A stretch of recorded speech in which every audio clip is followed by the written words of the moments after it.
especially the grassroots. And you made so many disciples while you touch mine too. More than anyone in the century, and I can name it for you. More than Beatles and Beach Boys and Elvis Presley and the Rolling Stones, and even more than the stars of the wall, Michael Jackson. Daniel, you did the job. Raka yaka yo yo. Daniel, you did the job. Yo yo yo yo. Daniel, you did the job. Raka yaka yo yo. Daniel, you did. Yo yo yo yo. In your spirit, all the singers and players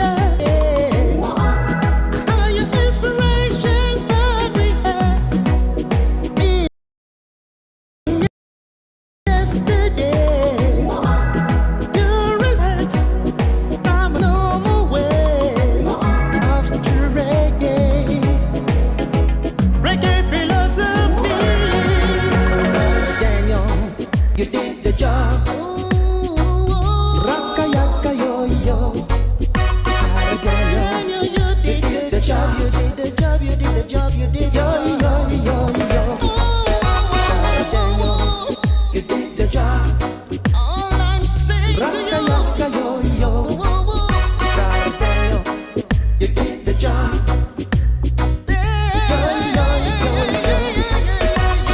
Daniel, you did the job. Raka yaka yo yo. Daniel, you did the job.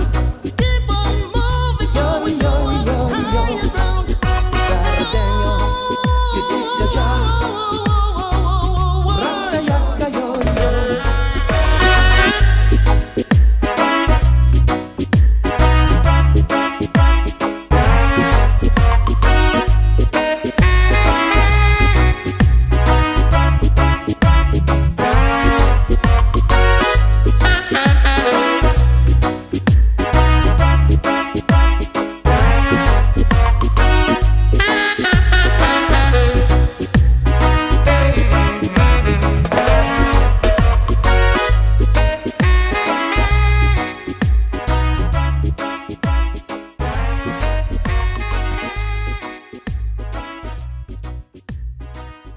24 hours a day, 7 days a week. Radio Samoa streaming live on www.radiosamoa.co.nz.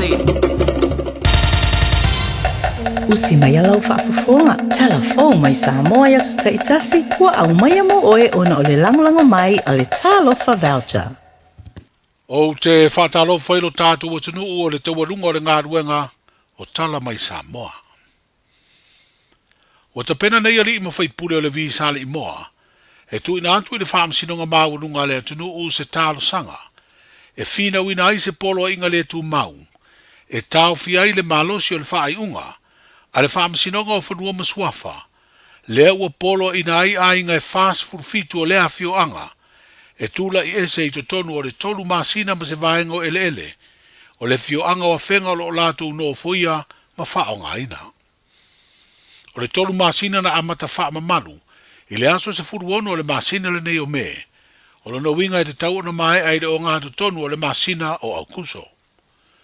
O le whailo inga tu si tala ma le komiti le fio anga o le visale i moa, wha pe ai sui o li ima whaipule, na wha ilo ai lea fua fuanga.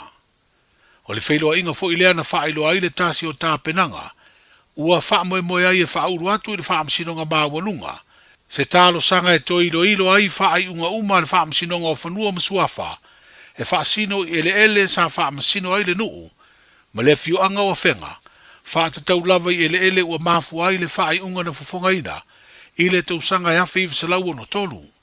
Lea na sanga wha malo sia, i le wha ai unga le wha amsinonga le masino o meo le tau sanga na tenei, lea na whai ai ma le polo a inga le wha amsinonga o talo sanga toi ilo, a le wha amsinonga o whanua masuafa, e wha atino loa e le nuu o whenga le ngā ruenga o le fuaina, o le tua oi o lātou ele. O le mau o survey e su umana mātou sa idia mo so lātou advice fa professional surveys. E leo fai mai rei unga a mea o sau te sisifo e iei so na point. E iei set point ua fa apea mai tonu ane mea ta o sau te sisifo. Leanga o le mau fa surveys. O le leina atoa lea tua o iei fiturua tolu, ma tua o le fiturua tolu. E leo sa leina sa. O le leina au tau titilo iei tanga iei i le whawhanua. E anu whaapea pio. Any point i le leina le nā o Southwest. Any point. O lea o mai a whenga whai mai. Tato ward tuli manu. E le se tuli manu o iei whai uma. Pau ale mea sa tauan tuli matai. O whea o iei le tua oio ele ia na lo te al whamsinonga mai le lima lua, ma le ono tasi, ma le ono tō. O ina le point iai ia le Southwest a le whamsinonga. E le i au mai i langa le whai mai whamsinonga. E le o a fia whanua o le vi. E le ila se mea la alaifon whaaudu sau tau tātu sanga. O le si lava enga o loutou whinaunga le la ave nei le review. O le fuatanga a le fuafanua le na whaatinoa le fupato to ino le tua o ia whenga. E le o tāla whenga i lau tausi le sila. Ma le whamtala ina o le whai unga o le awhewsila unto. Paftai mo le whafsili nā tā ua te le lo tausi le fia o le era. Leanga le mafo angana na mātou sa ilia ai ia fautuanga mai whafo. Patasi sa moa. Ona fai mai fai uma.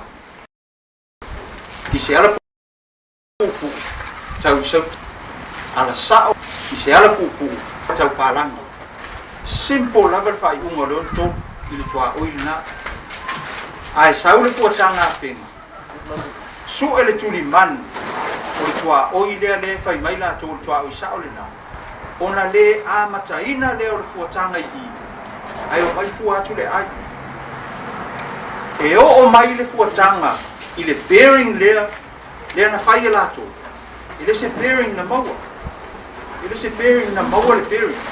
O le bearing na whai lato. Fua mai lo i ua se lau valus fufa degrees le ankle. Ai o le fuatanga o le leina sao e se lau valus fulu degrees. O le mea na ta o le leina sao e tau saute. E leo se whinaunga e se la nai ta una whauru e lau tō whio anga. E whina wai whamsinonga. O le fuatanga i le vale o sila whia whaafua whanua.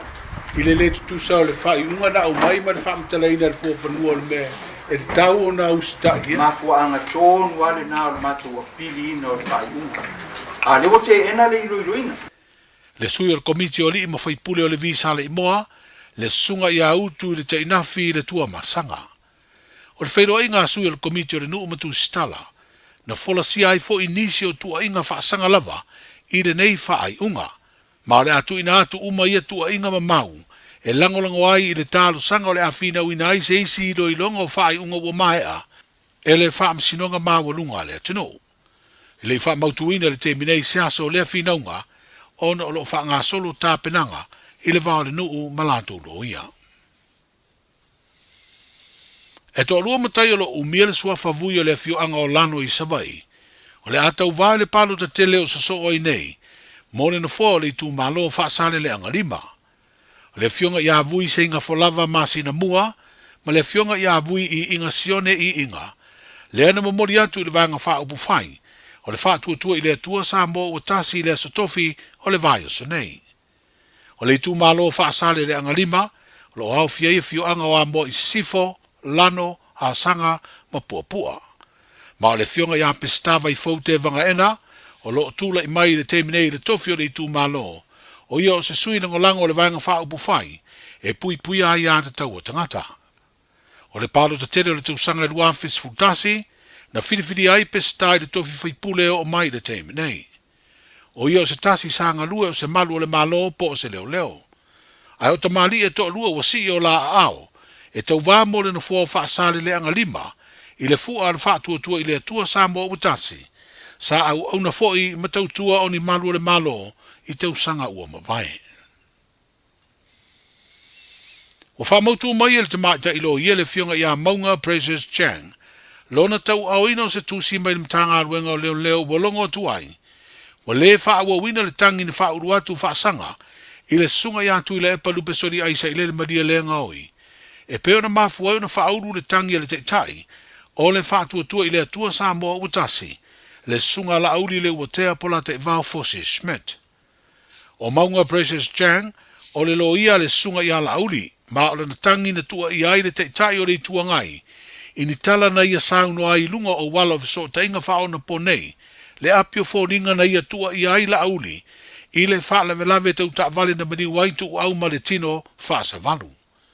O le tua inga fo i atu le epa na wha atu tu i se tamali, sa avea ma whai pule ua tu malo, le fionga i ava e le iona.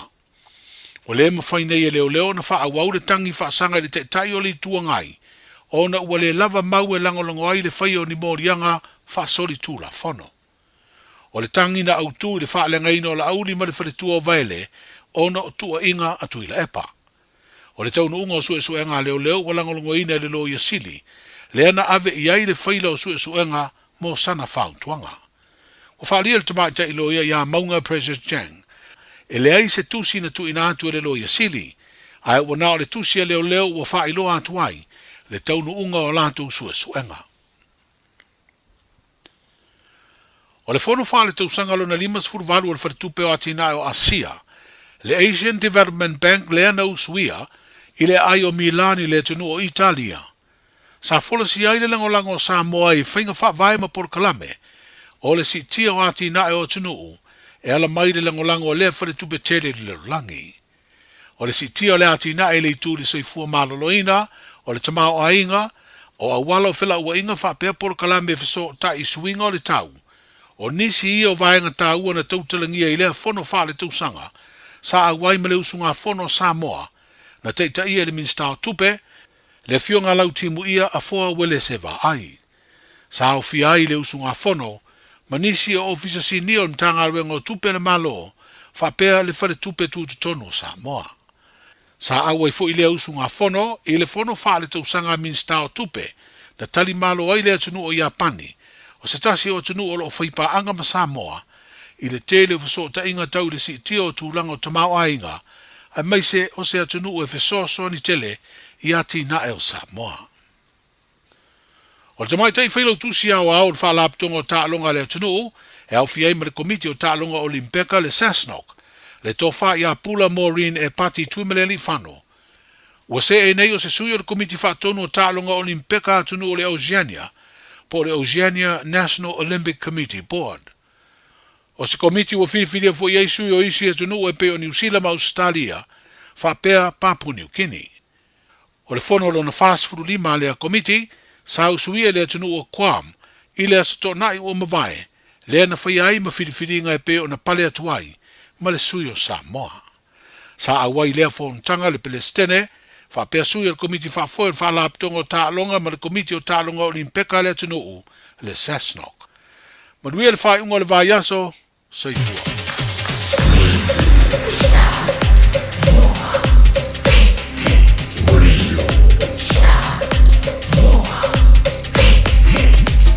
Tasi limoi vatu, amo.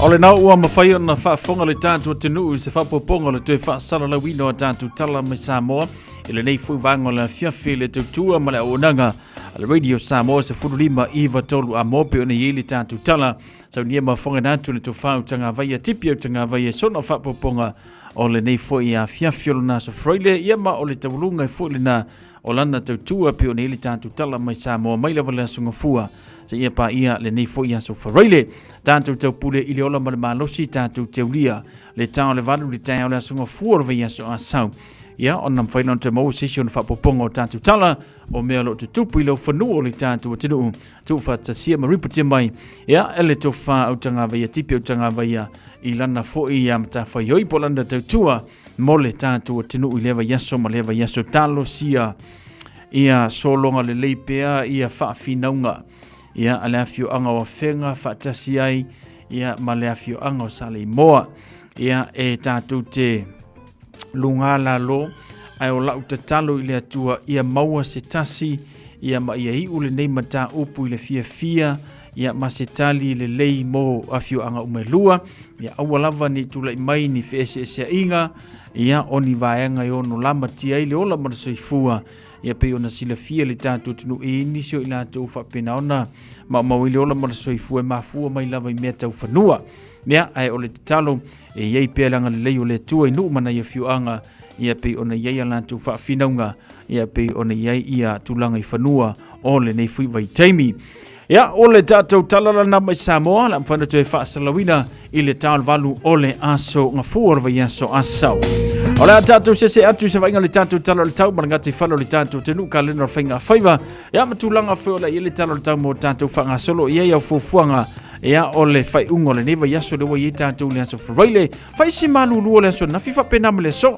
Ia, tātou whaalongolongo le talala le tau, polasi tu langa le i le tau i le whai unga o le nei fo i vai aso. Fatalo fatalo utala nei o le tau mo le so me le aso atai au po au kilani nei. Wingo le tau mo le so e au o le nei aso e iai nei timu to ulu mai ono mamafa mai timunga i le awa uli. E angi mai savili mai matu fasolo ina angi mali e mai sifo i le nei aso. Vevela fa mawina mo le so e luas fulu tikeri ma le malulu e se fulu fa tikeri. O le angoto i fule lai le afiafiana nei i le ono minutete ai le tu lai ono. Mo le aso atai au o le ale lei mai wingo le tau se i vanga na ai na iau e ufitia le langi i le taiao. E angi mai savili mai sifo fa asolo inangi mai saute. Vevela fa mawina mo le aso ataiao e luas fulu tikeri ma le malu luas fulu tasi tikeri. O le au soa ele lai le toi luas fulu minute i le tu lai fitu, ma o le angoto ifo i le fa minute te ai le tu lai ono i le afiafia taiao. Lau tala nau le tau mo le so ma le aso ataiao.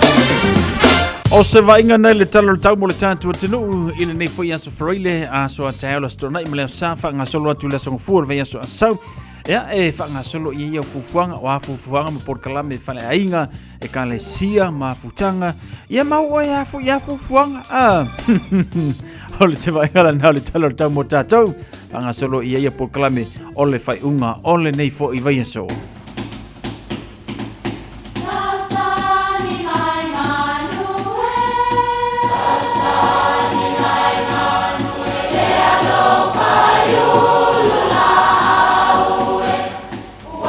E o whanga manu i ululu o la au, awa e whawhanga i funga o la au. A o le tangata, e whawhanga i upu matala. O le mawhileo o alanga upu mamuanga ngana Samoa maona whaapongai, e a fua i lona sio mianga. O lona lea sao i le whaatufunganga o le iloa whaale aso, mai le tautua se ia o ina pule. O alanga upu mamuanga ngana, ua lanto mamanuina le tō whamanino a Samoa, mana tua fo'i, e tāo fitau muli le atunu. O le ilitea e la lafoa i ata o nuu manaia. O le ilitea o le fetuao.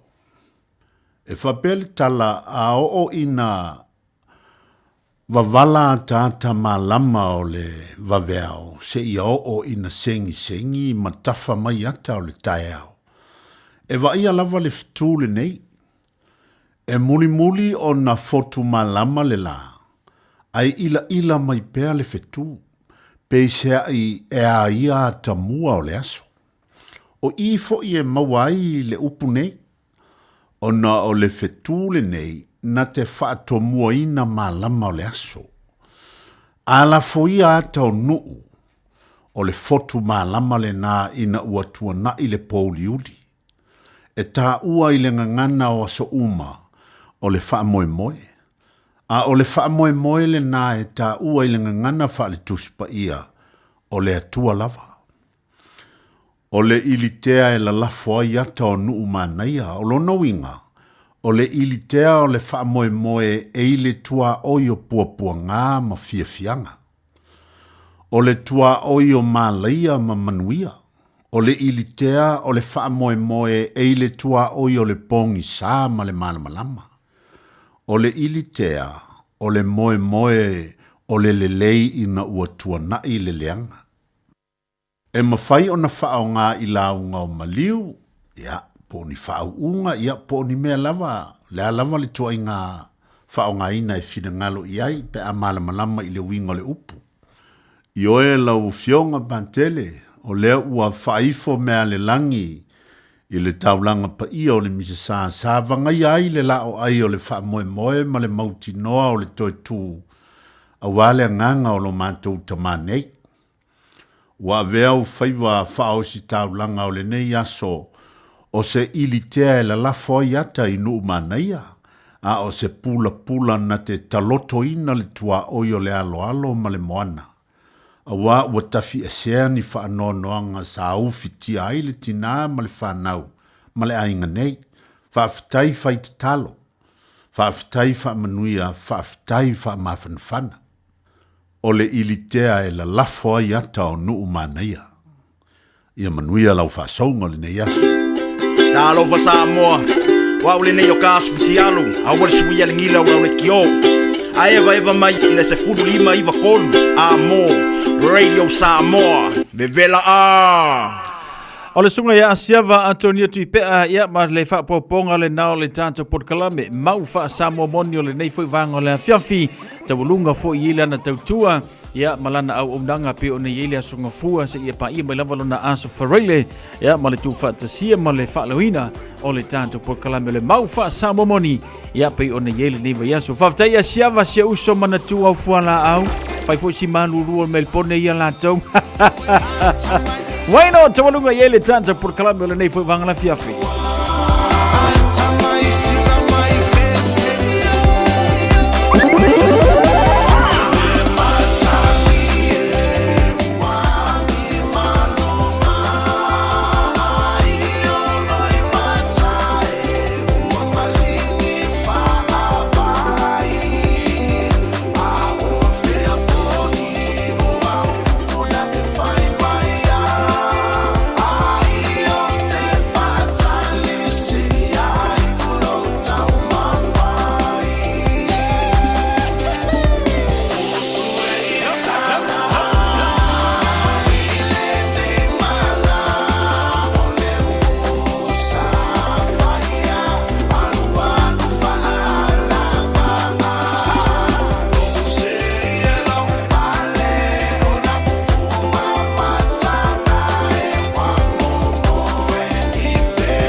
Na i whawhiwhianga nā mō tātou i le nei whauwanga o le fiafi ia male tautua le Radio Samoa se furulima iwa tolu a mo. Taurunga tole tātou porkalame le nā ia o mauwha sa momoni o le nei fo i anso whareile. Whaatalo whātu lunga le tātou YouTube channel tira sa ene whaataile whaatasi mai. Le ngata whale sa uso ia weta siusta le fo i mafuta mai manuia le nei afiafi prada manuia fo i le weekend alo whātu moe male ainga.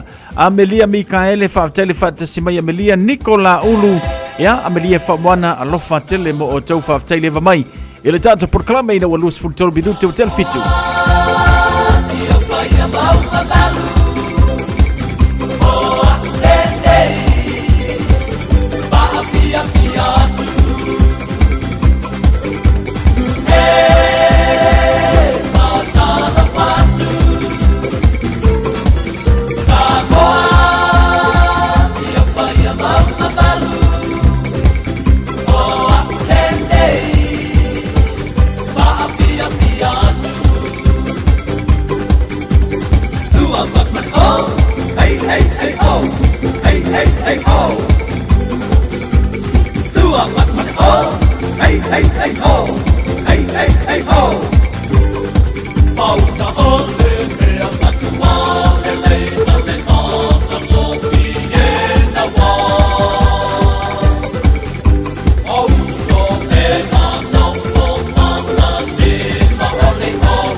Bluebird Lumber and Hardware i Mangele. A wa whātaumolo ainga i Samoa. E mawhaiona whai umai oka o loa whauwhale. Pusa aisa o ngā umu TV moenga. Se tino forma le tele o loa ese. O whātau umai mawhaiona tatongi le tātou ofisa i Mangele. Ai piki i whale o loa o le Bluebird i a pia vai tele po sa le longa. Walau noa le olua tasi 5 fafa. Olua tasi 5 fafa. Pe emaili le info@tlmarketing.co.nz.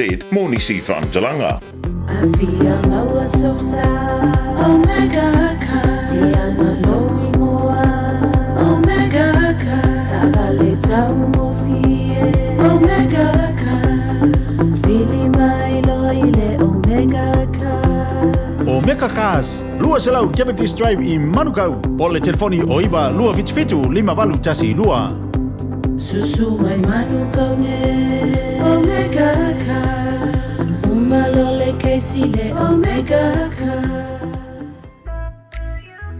Wana ole fitu moana a onga amata po le moana Stars ECE le a onga Samoa Manrewa. Tuatusi luata sitolu Weymouth Road i tuane ole ekalesia e whakasai Weymouth. Mātou te tautua ma le whaamaoni mo le whanau. A wale whaatau waina o le ngangana Samoa, anga nuu, whaasino manga, ai maise leo na whaakerisiano o alo ma whanau o le atunu. E tolu sifulu i tūla e le aise tutongi. Mo le whanau e tolu tausanga manunga atu. Lua sifulu i tūla e le aise tutongi. Mo le whanau e tolu tausanga anga i lalo. E ta pena le fitu moana le tia le tai au. Whapea le tia o le awauli. Nappies ma wipes e ma wafua. Whafsota i mai loa mo se avanoa o lo walo. I le olua tasi tolu 5, fitu valu iwa fitu. Olua tasi tolu 5, fitu valu iwa fitu.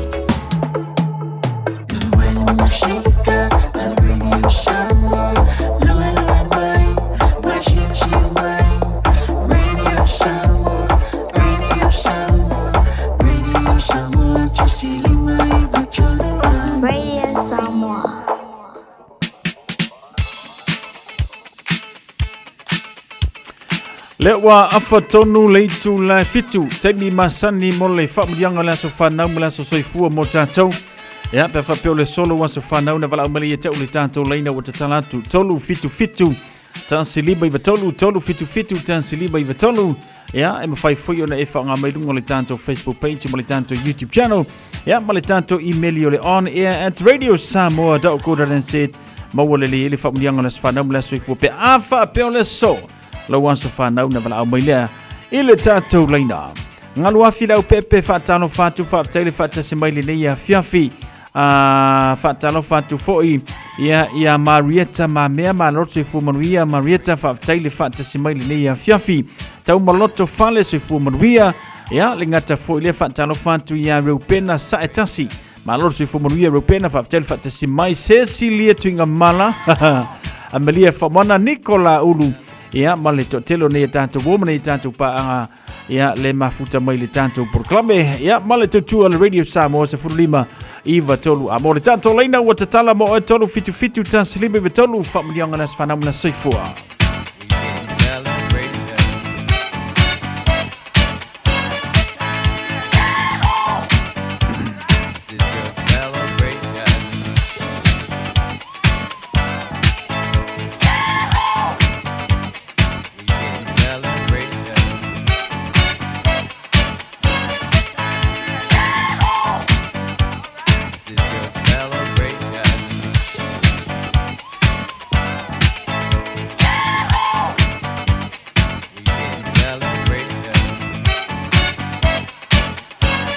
Lalai Australia se tātou walawe ina ia ua imeli lau taunu mai i le nei fuwanga le fiafi mai a susi ta se. Whamani atu le aso whanau o nisi o le whanau o le nei a inga o le afionga ia sawa inaya Noela Hunt ia malea tali ia Kuresa Junior nanai. Ia o la nui Samoa sa tu ia tu e savai o fale la tai si umu a le sa mawai singano ia pia. Henderson matianta to South Auckland, New Zealand, malo le toa, malo le tau ia o lua le whanau, wai umanuia lua onga, ai ua iai isi la asanga o lua langa, e ala i ngā luenga. Manuia o lua tai lua sumaritasi tausanga i le nei aso, awa ne ingalo le alofo le tua, ala lofa atu o lua ainga uma, Samoa ma New Zealand nei, ala lofa atu le maftanga le tatu ainga sa sawa inaya, Ainga whanufani au kilani nei. Happy birthday to you, Savainaya and Noela, and a caressa from your Auntie Susie. Manuia telo lua ta ilua sumaritasi tausanga, ia pe ona aulia mailia. So,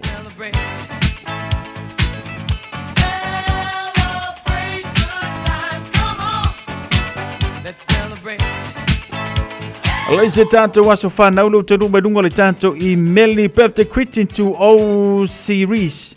Tonga whau pe ona iai le nei fwoi vanga le fiafi.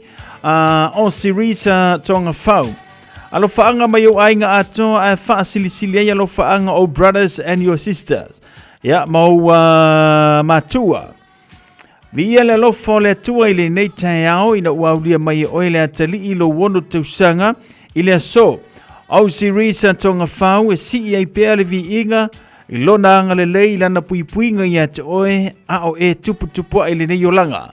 Au sirisa ia e tama le lei ia mawhaalongo manuia tele lo waso whanausan al lo whaanga mo oe le uma mai au ainga uma lava ai wha silsile ia lo whaanga mai au brothers ia Abeka Evander and your only sister Ese ma ua umatua.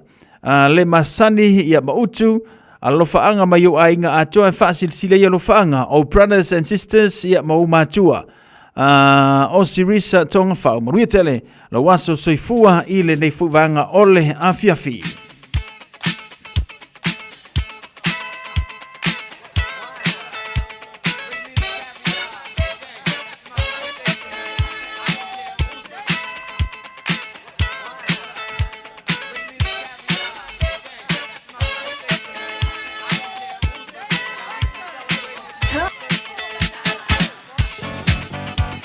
E ala le te lona paula nana ia ua whamonianga le utenu mai e tau lunga le tanto I Meli ia man whamonianga le so whanau ma le so soifua ia ma le tautua le Radio Samoa sa furulima Iva Tolu Amo whatalo whatu ia Rama le moa le lei whaftai le whatas ma le nia fiafi tam whai atu matalasi leota le atinganga ma lolo si fumanuia ia ma Amelia Mikaele ia le whamanuia mai a so whanau mo ilanto umalava ia pe ona audia mai aso whanau le nei fuwanga ole a fiafi.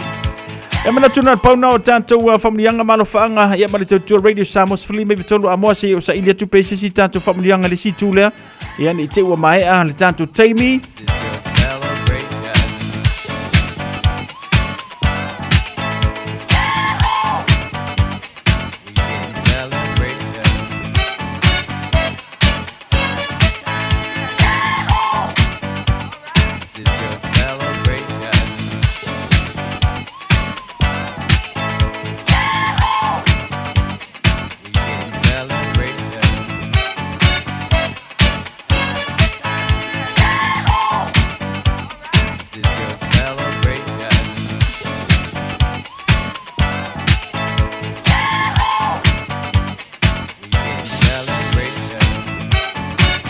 E ala lei, ina tō umala waulia mai le sola tua so whanau maso soifua ia talo I le tua ia tue whaapopo atu nisi aso se tele mo o tō umalawa mai le pulenga ma le aufengaluenga Radio Samoa se furulima Iva Tolu Amo manuia tele o tō aso whanau maso soifua I le nei fuwanga ole afiafi Tamauli Remix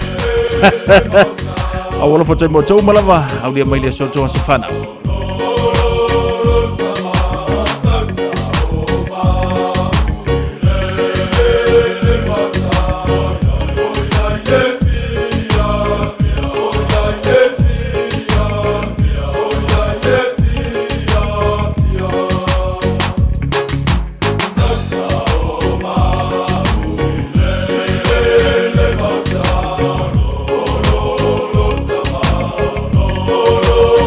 Come on.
Whaafianga mai le whaatalatala ma le pesele nao le Turangi.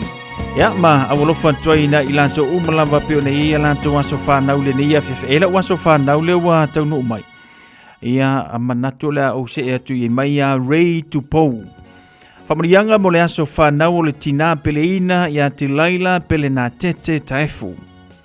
O le aso le nei na whaie le lii tātou te oli oli ma fia iai. E vi iai pea le lii awa ua ia whaia mea sili mo si o mātou tina. Ua atoa iai le solo na fitus fulu maletasi tausanga.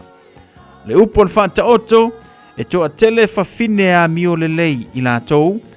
A o oe ua wha sili oe ia i lātou uma. O se tina a mio le lei, le sili lo na tau na ilo le penina. Pa whetai le alofa tau mulu o le atua mo oe le tina. Ia tausi pea oe le atua ian sa uma. Ma whaafua loa lo soifua tātou te mafutai.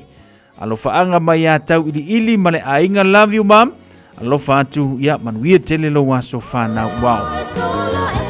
Fitus fulu ma le tasi tausanga ia po le soifua o le tina. Ia tilaila pele na tete taefu. Vi ia le lofo le atua waulia me le tina lo na fitus fulu ma le tasi tausanga i le so. Ia ma o le fifianga sili fo ile nai le whanau. Ia a mesio le ainga. Vi ia le atua. E nei tausanga i tele. Ia ua foa ia le atua. Ia mo le soifua le tina. Ia tilaila pele na tete taefu. Wauria mai eilo na fitus fulu ma le tasi tausanga i le so. Tau tele nei tina. Wale ausia le fitus fulu tausanga. Fitus fulu ma le tasi tausanga. Ia ai o le alofa whaasafua o le atua.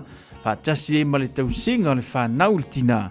Ia waulia mai e ronda fitus fulu male tasi tausanga. Ile so, whamarianga le na, mai a Ray Tupou, ia male ainga, ia pe o nei ai, ia le nei fui wanga ole a fiafi. Lolonga whale sii, manui atu le aso whanau o Siana Grandson, Mati Tuna whale sii, ia ua atoi le solo naso soifua. Yo te le lopo o fia tausanga ia o le atali, ia o le grandson, ia Mati Jay Falesi. Ia panuia ia lua soifua Mati, talo i le tua, nisi tausanga se tele, whaapopo mo fwa i mo oe, ia vea i oe o se atali o le tua, fia i le tua, ia ma ve foi oe o sana mea whainganuenga mo le lumanai. Mati, lo whaanga le namo oe mai a lolonga Falesi, ile nei fuwanga ole a fiafi manuia tele lo waso soifua po lo waso whanau ile so. Wa manatu la o se atu na iau whaasile silanga whalau i tele ia ona tātou whangasolo toifu ile tātou porkalame o le tatalo mo oe po le pray for you. Ia mai nei tinapi o na masani ile tātou porkalame ia fiafi o aso fraile ia o vai aso taitasi.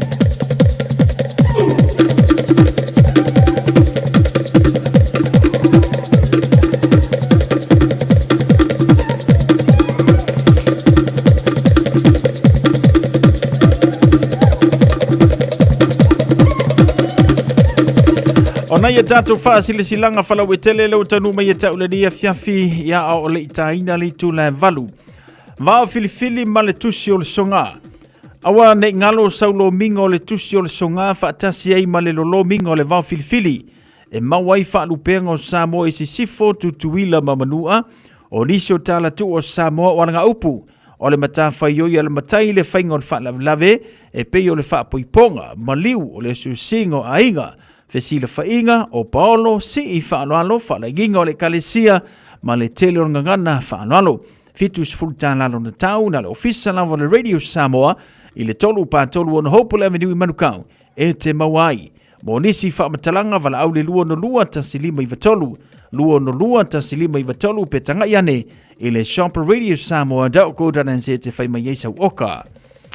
O le ata oto ia le la au mona la. E iaupa ia sautua fafafa Samoa. Mai le tai sama le tui manua se ia pa ia le tai ula o na whanua. E le se vave na te ngafatia taulima. O sa mawhainga. A wā ua ta oto au se ia mai vasa. Ua mahea o na tu laupua. O le nei whaalinga e whaasino tonu i sio mātou nuu. O sa punawa whale alili. A wā le pa ia ialo whanene. le mamalu o lo o tautu a whama upu le loto i fale o le manu Samoa. A maise si o mātou pito nua piu o lo susu ai le suafa whaalupea. A lala tai e mātutua i le nuu ma le mamalu i le pito a ai whapea le lau tīna lau le lei. Ua tasi nei nisi o li i mawhaipule o le tātou nuu sa awai le tātou mawhtanga momua. O le au suia la tātou whurutanga i le aso tolu sumaritasi i le afa o le valu i le tai ao. Tu atusi lua whātasi Gilbert Row i mangele a wale wha moe moe fia whātanuina i le aso lua sfurumasine o no lua o lua lima. Ua whaatalo sanga ina si o tātou nuu se whesoswani mo le fausia ina o le whale a onga mo alo mawhanau a le tātou nuu. Whamole, mana tua mai sau tai mo sa tātou whamalostino. Mo nisi whamatalanga whapso te le telefonu le olua tasi ono tolu, ono whavaruiva. Olua tasi ono tolu, ono whavaruiva. Whawhetai se nia li mawhaipule o si o tātou nuu sapu nawa i whale alili le tātou whaasila silanga lena. Mafutanga whanga whau. Mafutanga alo matama whanau a whanga whau Aotearoa New Zealand. O le ato e whatanuina le tātou mafutanga i le aso toa na i tolu suma le tāso mele i tū las furuma le lua, se i to e wha mautu wai fuafuanga wa umo na talanoina. A wale wha moe moe o si o tātou nuu ma e kalesia i Samoa. O le vala au antua i lo o tau pa ia ma lo o tau mamalu. Whailoa i ai le aso ua tā ua. O ai fo i se tama whanau a whanga whau o e maua mai le neifa salalaunga, a fio mai, ma liu mai tātou mafuta i le na aso, tautua nā le tātou teimi, tua tusi o le tasi lua tolu Royal Row i Messi, walau le telefoni o le o lua tasi, o valuono, lua tolu tolu lima lua, o lua tasi, o valuono, lua tolu tolu lima lua po le o lua lua, tasi valu fitu, tolu lima valu tasi, o lua lua, tasi valu fitu, tolu lima valu tasi whaafetai o le laulau, o loo sai nia le tātou wha sila silanga lena.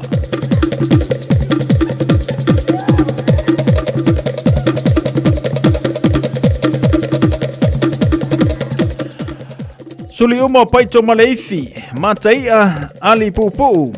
O le ata oto ia le tila lua ma le tila fono le vaa nasu sufi si o vao. O le manua le sanga lala. E ile ava ma le mingao e vala au whaano alo antuai suli uma. O paito maleifi mataia ali pupu. O loo afifio ma pāpaa au yo o tau i tū taulangi. I so se tafa o Samoa. I suli o paito maleifi mataia patu mailo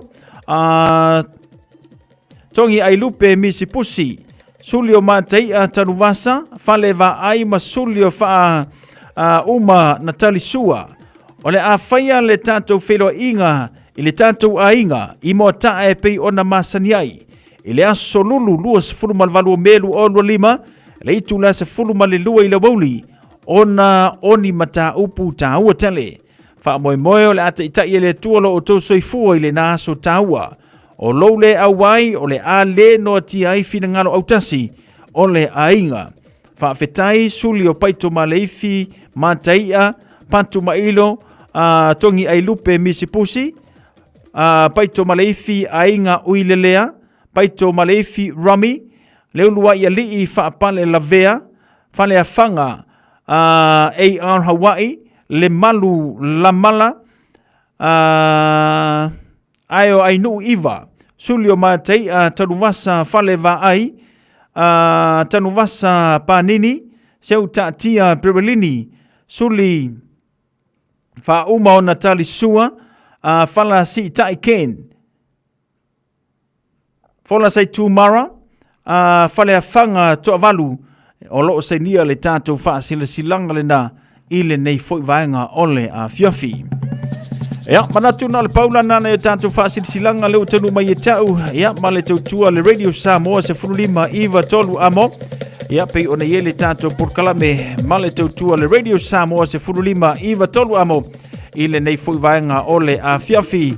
Ina ua tulai ma le tātou teimile wati lea ua... Toe tolu minute ia ona talo leo le tula valu tale valu ia ona se atu le tanto porkalame ia inaitina wala mafo le tanto porkalame ole tatalo mo e fatalo fatu se uso ya kalifa ia ma le falitua ya alieta committee le mafuta mai le nei fuivanga le fiafi malo le soifo manuia uso am telfa tasmai alofa atu mo olua.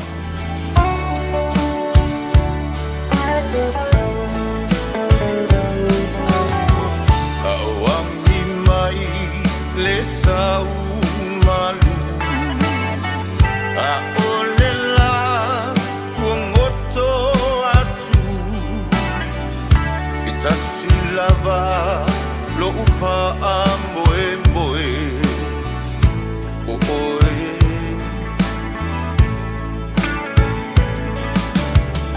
le lalo langi ombo ombo onga e wana oe dio uma fau faunga au lava lo ufa amboe mboe oe e mo o mia oe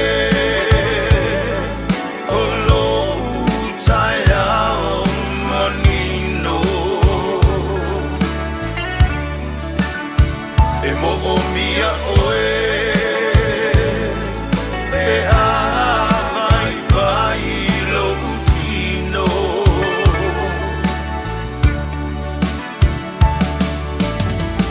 o oe o lo umano si anga a o mai o aso leanga au lava lo ufa amboe moe o oe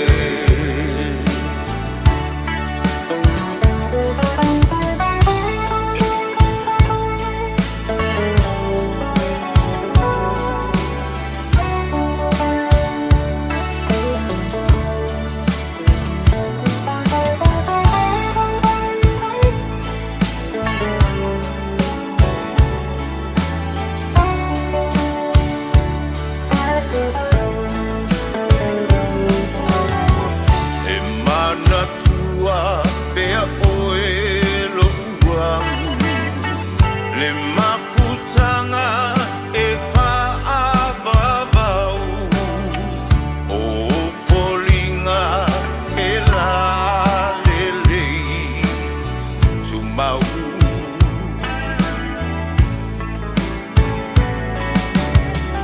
o oe moa o a mo oe tasile tino tasile loto e au lava lo fa amore moe o oe e mo o mia oe o lo utaia o manino e mo o mia oe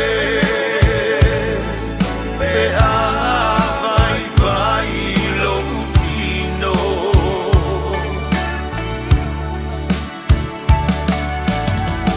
o oe o lo umano si anga a o mai o aso leanga au lava lo ufa amboe moe o oe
Se fonga mantango fia le na sunga ya le sa lio tua nai. Paulava lo fa moe moe ia wana o le tua lava. Le tua le tato fa moe moe. Pe a fia tato I mai o le tino. Pua ngā wa yei tato le neva I teimi. O le tele o le fa fi tauli o le tele o le ngau sa. Ia, lai lava se tato fa sinumbanga wana o le tua lava.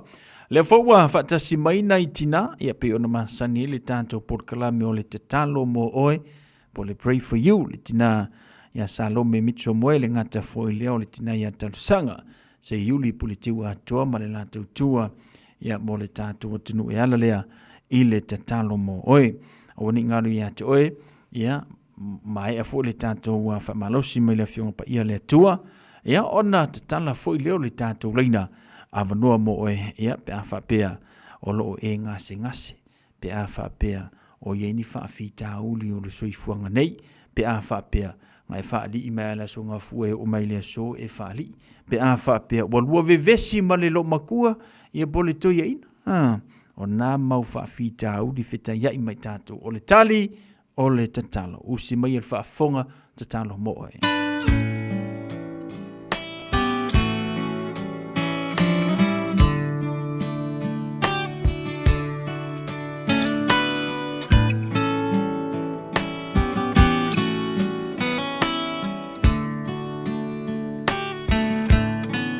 Mai le vavau I le whaavavau Tu mau oe O le papa E le malue lue Lo uolo maualunga O te sao ai Mai le malosi o le itamai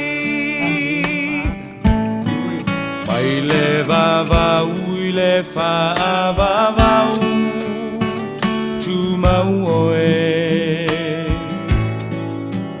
O le papa E le malue lue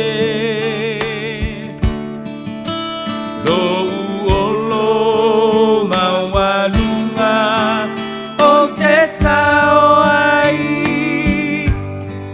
Mai le malosi o le itamai Lo uanganga Whamanu ma whawhetai O le atua, o le vavau, na te umau oe, si ia e lo leo, malanga, elelei, elelei oe.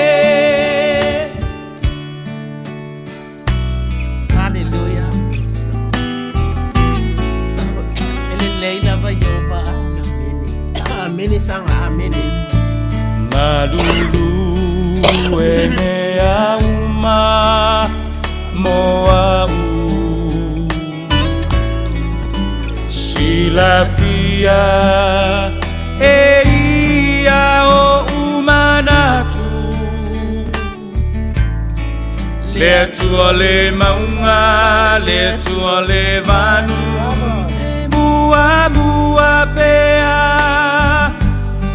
O lo le lei Amen le lei mea uma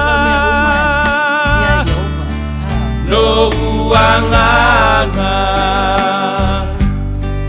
Whamanu ma whawhetai O le atua o le vavau Na te umau oe Si ia e lo leo maalanga Elelei, elelei oe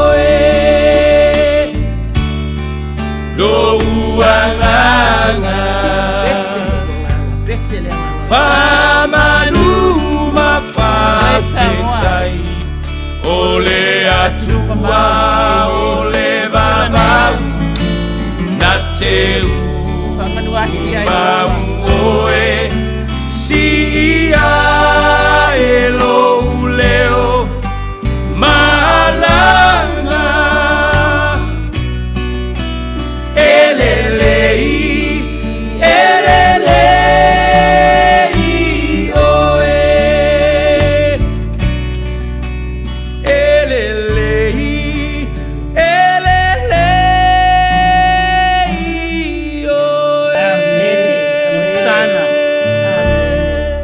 Fatu Samoa I lau whaafafonga anga le neia fiafi. Whaamalo le soifua maua ma le langi mama. Pa ia lasi o le au whaafafonga o lo mafuta mai le neia fiafi. Le ngata I New Zealand neia o Samoa le Pasifika. Ia ma le lalo langi atua. E whaatalo whaapitoa tu fo I o tātou tamā ma tina mātutua. Whaafetai mo lo o tau soifua ta talo tali tonu.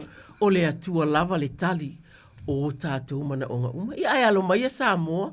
O salo me mi tio moile nei. Tara falava. O tarsanga se yuri politi o atoa. Ma se wha opoponga o la tātou polo kalame. O le tatalo mo oe. Aleluia. Wha manu wha nene ina le swafa iova le tupu ma le ali o ali. O ia le taunu unga o a tātou tatalo. I le aso ma le aso. Aleluia. Amen. Whaftai le atua I le whaafafonga ina mai e lau o fio a mātou sa I ngā mālo. Amene. O lo watunu pele sa moa I so o se atunu. O le lalolangi o whaafafonga mai ai. Awa, ua le whaapita manu I atasi. O la mātou sa I ngā mālo. Ona o mana onga ese. O mawhatianga fo I e o lava le oti. Le atu wai. Ua whapea lava ona e alofa mai I le lalolangi. Awa e awina mai lo watali pele totasi. Ina ia le whano lava sitasi. A ia maua uma le ola e whavau. O le ola lava lea. Wai lo walo o Yesu Keriso. O lena fetalai o outou uma. Aleluia. O mawhatia matinga ina o mai. O au e malolo ai outou o ia lea. O le mea lea. Ua, fetalai mai ai, I o tangata, I mea o malava mātou te mana na o ai. Tātou te tatalo ina ia o tātou wha atu atu, ona whaia lava lea mo I tātou. Awa o loo sila mai lea tua I le lalolangi I le whanau o tangata. Po o ai se tasi ua poto, se ua sa ili atu I a te ia. O le atua lea. Amene. Ia whapena. Ona e whaafafonga ina mai la mātou au nanga I laua whio I le nei afi lo mātou tamā.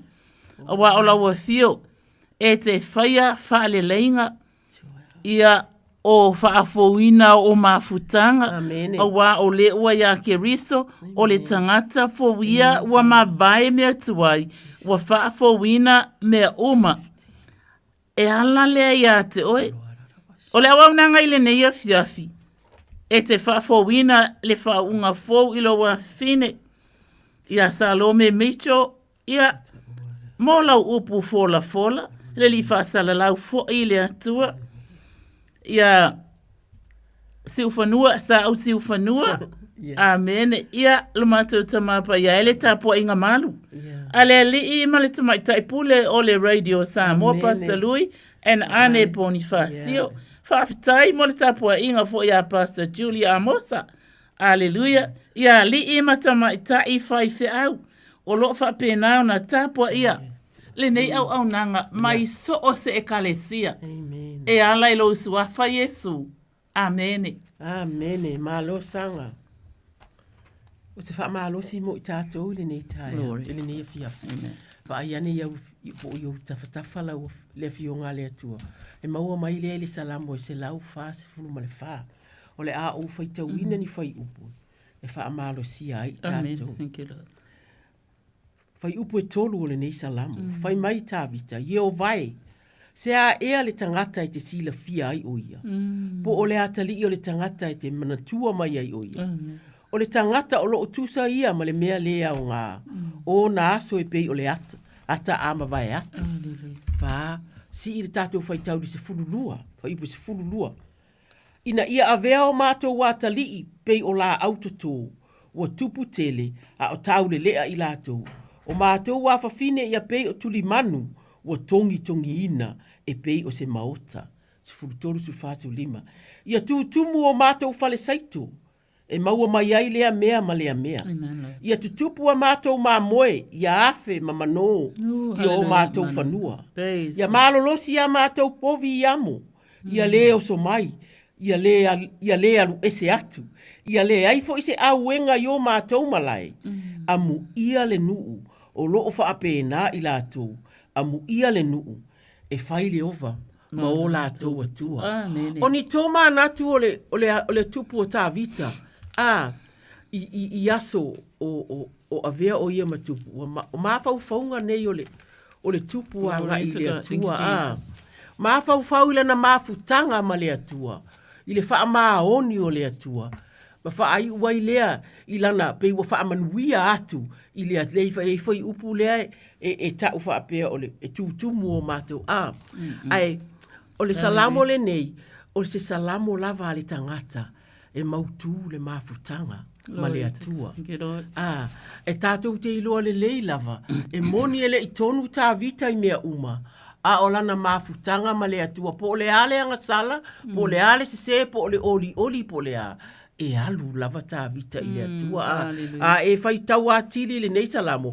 Ona e sila ai lea iai. O lona winga, o le winga le nei afi amu ia. Amu ia le tangata. Amu ia le tangata wa avea le atua maona alii po ona atua. E ta tau ona tātou fesili, le fesili mu whaapea. Le whai mai ai tā vita e vave, e vave ona, Ioe, e ai taimi, e tuai ai le tali o le tatalo.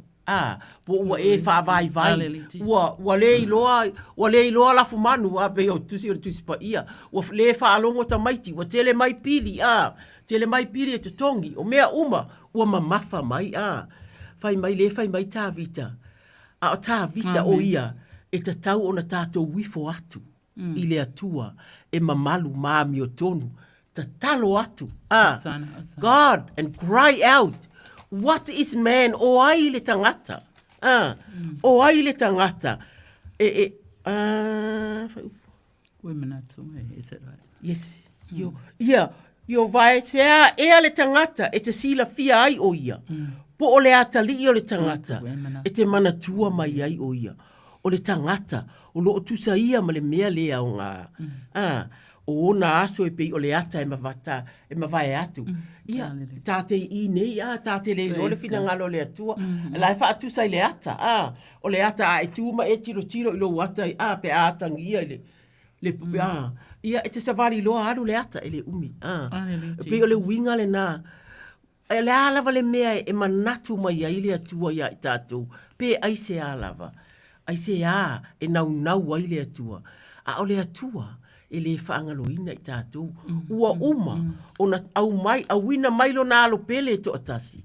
Ina ia whaangaloina a tātou angasala. Ma tātou toe mafuta whaatasi. I se mafutanga.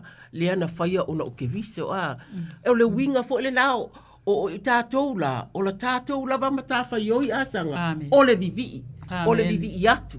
Ma ave le vi inga I le atua Whai mai tā vita I upu ia e wha umai pe a umasin umano whai atu. Whai ua tātou I loa u wha amanuia le atua ia tātou. Alleluia. To God's children. E tele ni tupe a tangata o le atua. Pe o le fesili na whai ua e kerisiano e tele ai ni au tupe. E tele ai ni au la fumanu po se mea whaapena. Ia po le a lava po oa. O au whanau o whanua. Ia e au suafa. Pe fia au suafa wa o mea umalava nā ta mau a inga. A lea e whai mai le. A lea e whai mai tā vita ole sosia. Ma le tele, le abundance. E maua mai lea I le atua. O ia lava. E maua ai lo tātou whaamanuianga. O ana ngā luenga, e le whaapea o le a tātou maua le atua o na tātou tele ai le ma tātou mau o le ai. E iai lava tangata, ai se wafo i te tauana i whama Iesu e iai lava tangata mātitiva i te tauna tātou wālu lofa iai, le la uma. A ole whaamanu ianga i siri lava.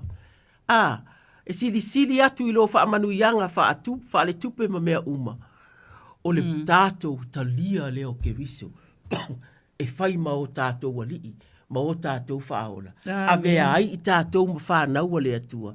Lea e whai ma iai tā vita, amu ia tangata ua whai le atua ma o lātou tamā, o lātou walii. O le salamo le nai sao te lau whatfulwha, sa ili iai toi whai tau atili, na ona pei oto atu ona o la tātou taimi. Ia o leo wata tala tātou leina sanga. Aleluia. Alo. Whaftai lava mo le upu whauina li fiafi. I lau sunga sa lome, o lau fiong fo tamaita i la unga ni fiafi. Ia whatalo whatu tata walau nunga le leina sa uno mai. Talofa.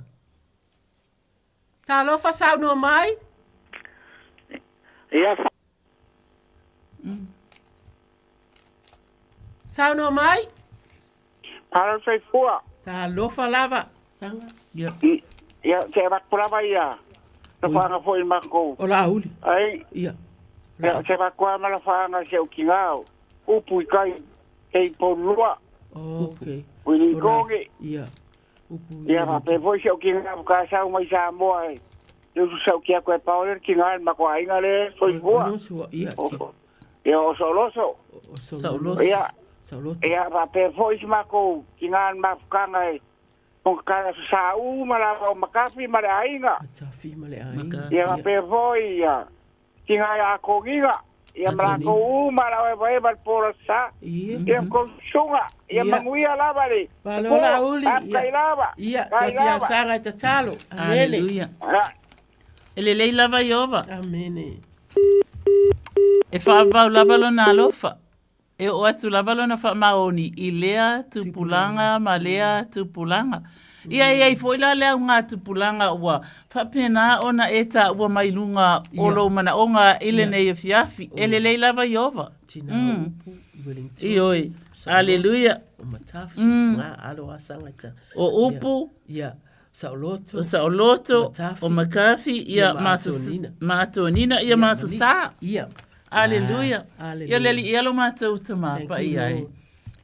O la ua fio o le atua e whaafonga taro e tali manao. Ua e whaafonga ina mai lo mātou tutu la e whaatasi atu ma lau au auna ua wala au mai.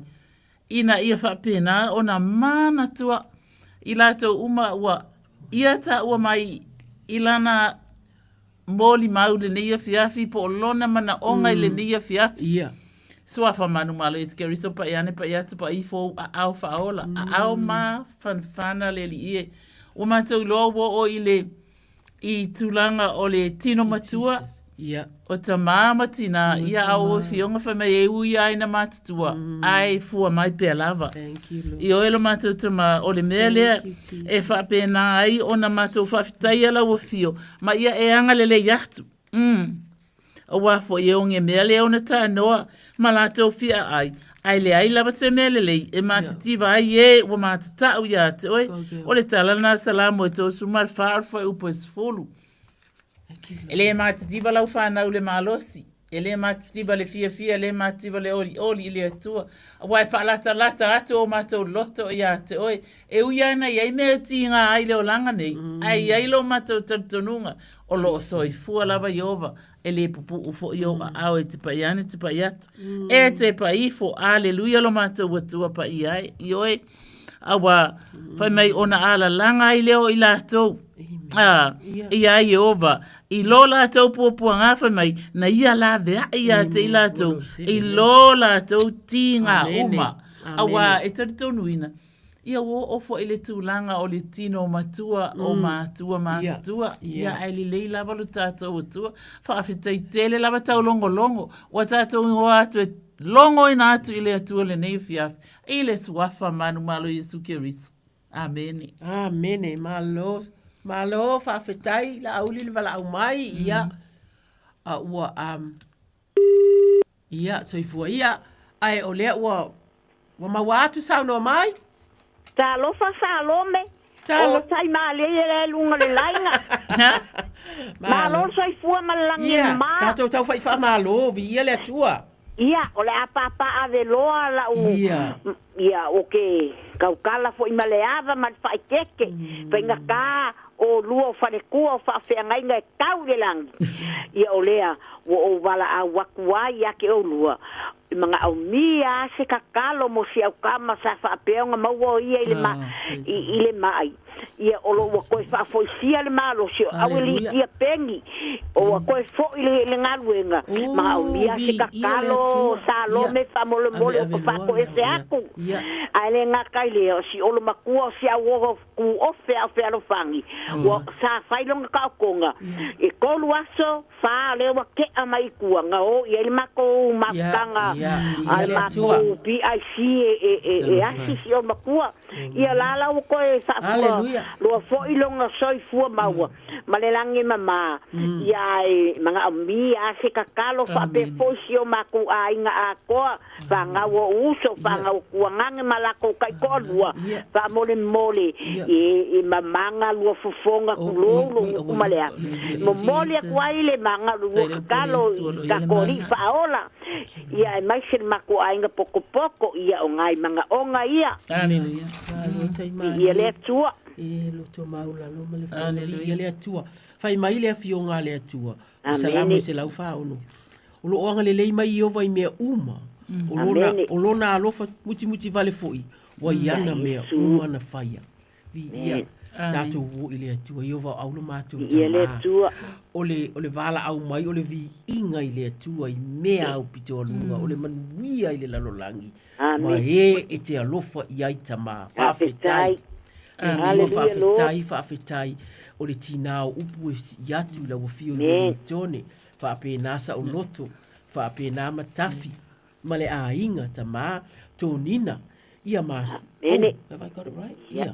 Amen. Sa peni sa ngase lea. Le te tonu. Ia fa fetai. Ave lolo na malosi. Tama fa fetai. Wa aia. Wa aia la fa malolonga wa mafayo na alu lingalu enga. Tama lo vazi ya tu pa ya. Pa ifo le loto tele le atua. Ia va ai le tangata ia le tangata le nau ia va ia le atua fa mua ia le atua malona malosi le atua fa fitai o tatalo fa fitai o le a malo le tatalo tai mali ia la wofia ia ofia fani mai sasa o tu ia manuia o le vi inga fa fitai tama e mo I wo te amai ia ma tu te tatalo ia ave lo wanga le leita ma I taimi o ta oto a wale tino le atua ia fa amalo sia ato atoa ona mafai leo na fea ngai ngalu e fitai ai mai lato ia malona a inga mala fa na o na uso ma ona tua ngane mai tau ia tai mali ma ai foi ale suave ma iputau le atua mai tau ia ila wata Amen. Tama pa ia pa ifo a me o mana o mia po ise o fa vai o ise le atu wai o fa vai o na o le tau ia po a mionga fo I male lalolangi o lo fa fisanga I ma ilato pa ia ne fa malusia fa sino le atua ia wo fionga fa sino anga ilunga va ai le langi le atua fa manatu ia o lo tu tai mali I lo lato va ma le va le atua e si ia tu la tu talo ma tu fa opopo atu ai manuia tele le atua fa fetai mo le vala au mai le nei fia tai mali fa manuia ila o mai tau le atua tu lu ile malos a wanga luenga lo fe nga ai fa manuia le ai ga poto le atua I tu fa tu le manu fa le ainga yo ia no fa manu yanga le atua o le talo le ala ya ke riso lo mato amene ia e momoli atu la fa tai fa tai tere le ia te au se manuia lo fa uma solo yo fa ko manuia mai le langi le atua le ona I tato ia fa pe fo I tu ole no fo ia pui ma leo le malu lua ia lua tino malua mai te lua langa na ia tupu maola ai e fia mau ora sosoani ia alo fatele atua alo fatele atua tama o sau tai mo le avanoa soifua ia taimalia aleluia ia whaatalo whatu tata walaulunga le laina malolo nsai malo whaatalo whatu lo me sanga ia malo tonina malo lava whaftai mo le upa malo sinei tiulale yapi tai foi ate o lua le malo si tate o mafutanga nei yafi malulu ia o tangata ia o le atua e le whawaiwai Hallelujah.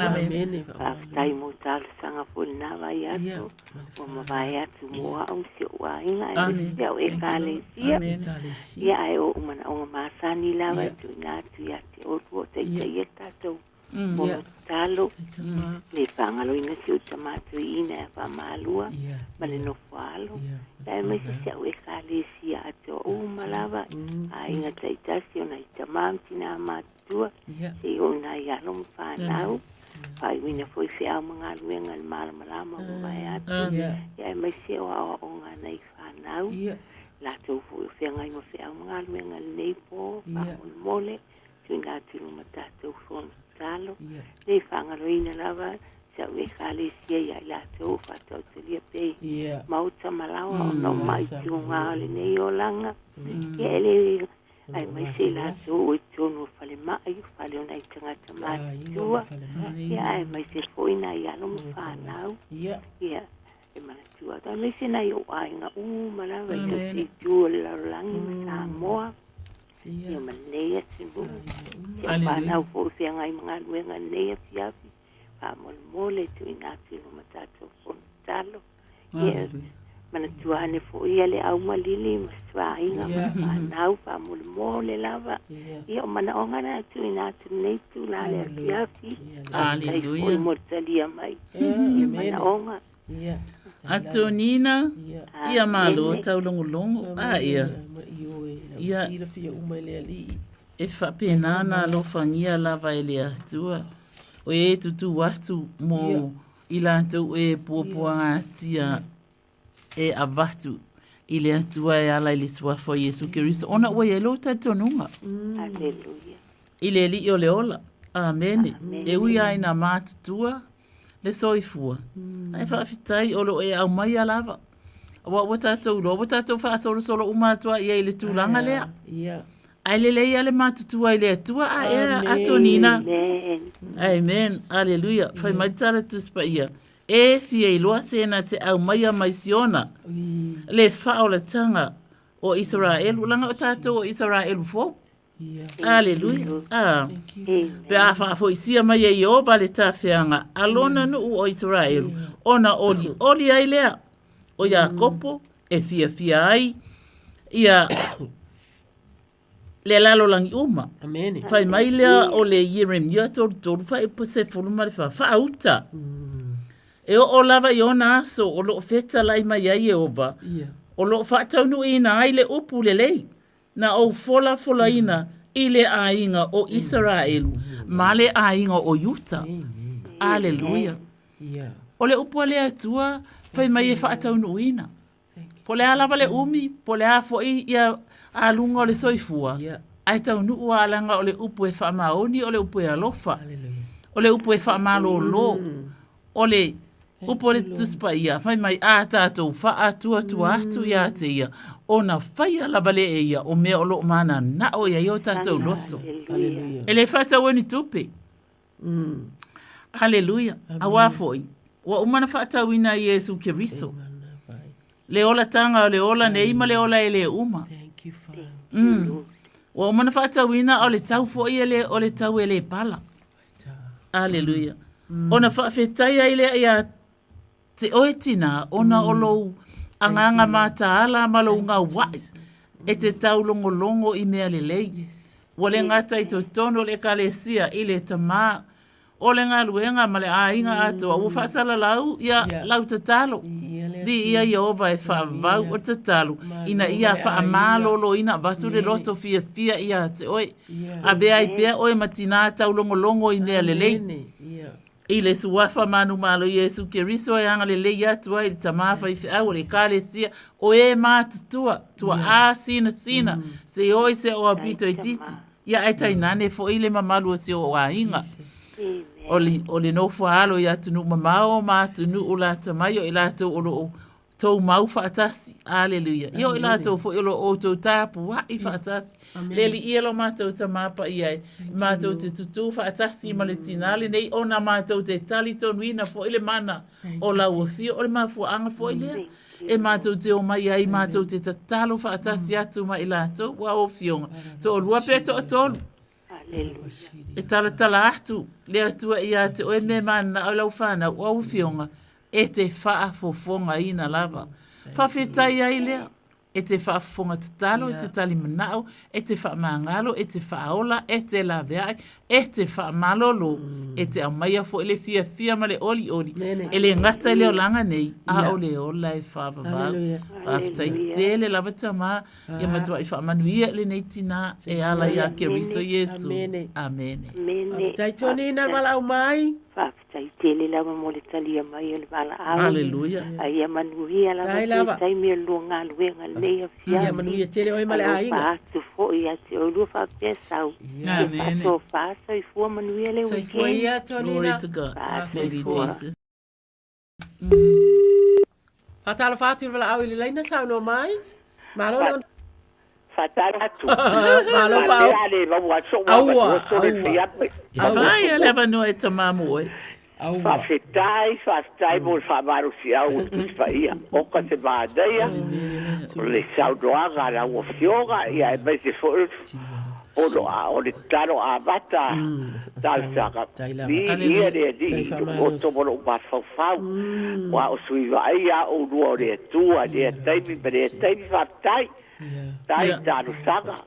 Ro tatu tu whatasi e rumo rea tua tano rea. Ayaso Maria, ayaso vi eri. Amen. Ia. O va sani al tira. Ia wa patutua wa ye lava tiga fegeta. Ai lava le o Simon fa prepare. Pare no talo pe ala va pe ia to Maria. Fai tanto sfaia. Amen. Fai tanto sfaia. Fabaru si aua ni roto de a mare basso faute vi balava io se o fada o e babau vai la tabai ro ye di se o fada o ato to manu se o mo ya be sola tu tiro e be o tiga ai ia e pai se foi todo se o cale sia ro ye tabab tirar cadwega amen toma ia e pai se foi o cale sia to tabab tirar va tua le au mau tofi o mate ia o la vai whanau. E ta o mia se tano mo i la tomo, uso mo tuagane me la to whanau, to se tua no nofo mau wai, ia se au whanau fo te au fo i pe tu i la tu lava i. O rai sa mo i le i o mai ta tonu ia se ato te ima e. Na to e fo i mai ele malanga le manuia. Ia e fo i alivi ia te o. Ia te ia, no whaanoano lava ia te unua wharetua sui mai o rea tu. Whawhetai lava. Ole anganga, ole whawhetai, le nei tina. Ole salamo e se lau tolu ono, ma naia ia foi, o foi whaafia ai. Ia tele le whaafetai ia i ona o ana vāvenga alofa pe wa tau so o ale upolo le vāvenga. Vivi ia tu ia iova a waile lei o ia. A wai whaavavau lava lo na alufa. Vivi ia tu au tau le atua o atua. A wai whaavavau lava lo na alufa. Vivi ia tu au tau le ali o li. A wai whaavavau lava lo na alufa. O le whaia vāvenga te tele. Na o ia lava. A wā e whaavavau lava lo na alufa. I tele lava mau whai upu. Ai pe e mānai a lava le whaalu atu a o le leo o le mālosi o le vāvenga. Po o whea o ye le fili e tau mawhai e whaavai mai tātou. Ai a tau le vi inga o le atua. Ia sola ese, ia e mamau ese atu lava. Ai whaafetai, whaafetai lo wala au mai o le a tātou uo i le atua malau wala au mai tamai. Mātou te o atu ma whaau lo wawhawhine.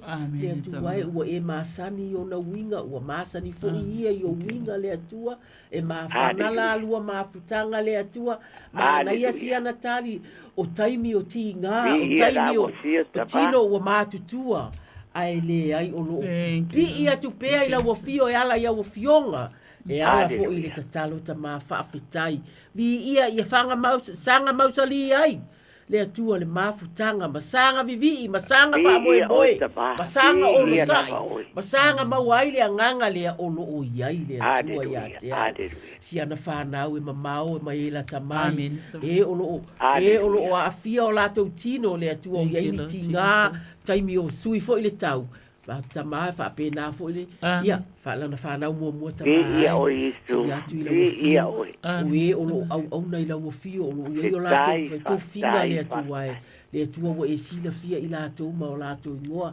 tamai le ekalesia ia mai mau tofi uma male lao le ekalesia ia fa pena e o lo au i le atua i lana wala au mai. Iova o au na mātou ta mā lea ua mātou tō lau le atua o le vi inga i lau o fio le atua e le avenisea lea mau mātou whawhetai mea o lo vaia e mata o le tangata o lo ngā o ioi. Whawhetai fo i mea o lo e fina ngalo wa o le atua iei le taimi le atua e te fōa i le taimi e te tau ai le atua. Whawhetai le anganga o fua le anganga pa ia o le ono sa i le atua e o ono ai pēr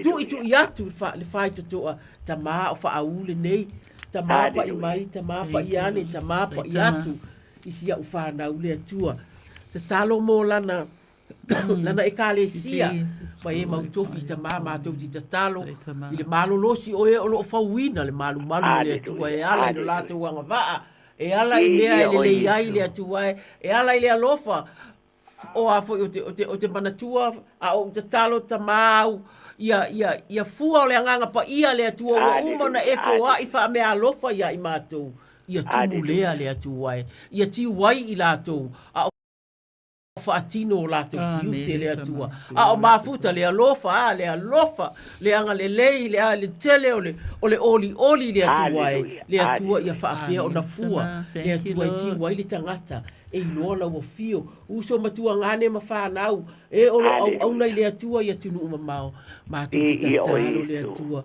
e te lata ia ipa ia tu pa ia ne le atua o ai o fa vai fa tu lai mai le atua o ai o misia le ainga o ai o misia le tina ia e fa lata atu ia langona le mafa na pala la na talo ma la fa tasi atu le atua ia ai mai se fa na ta nei taimi o se lenga o te lele se serenga o taimi fai mai Yesu mātou te o le atua le atua mātou te talo ia nganga o sele ina ia lai e ala ia o fionga ia lai te talo ia lai i ngā lofa o fai le atua ia whaai loa wha ngai e tia o lātou loto i whaai atu i fua o lātou ngā luenga masanga fia ngā luenga mai ai le atua whamanuia ia i lātou whamanuia wha umala na tatalo le umai la wafio le moli o lo mumu pea ele o tu ua i lalo le laulau a o lo fa atu le atua i lunga e susuru atu wai le aso ile a inga atua na tatalo ta maa whawhetai i ia la wafio a ia inisi mea ua mātou misia ai na manao ia ili tina i o la wafio i te sila fia uma wha au popo atu o no le suwafa o ke riso lo mātou ali amene ma amene Aleluia vi ia le ni Foga le tua Taro fastai a te olua Fabaduia le tua Fabada le taro le mai a tomoreva Tato te futa e fea Pawa lua maru si tiro loto Naga per pau Ia te vi foi o na foi a tu ai Ia te tai le tua o wala umala Fatau ruina Fabaduia a iga Fadau no fatari mai Ia mas se for de weekend vou lá. Ia de ali. Ia lava o. Tai lava. Sei foi ia fao. Aleluia. Sei foi. Ia.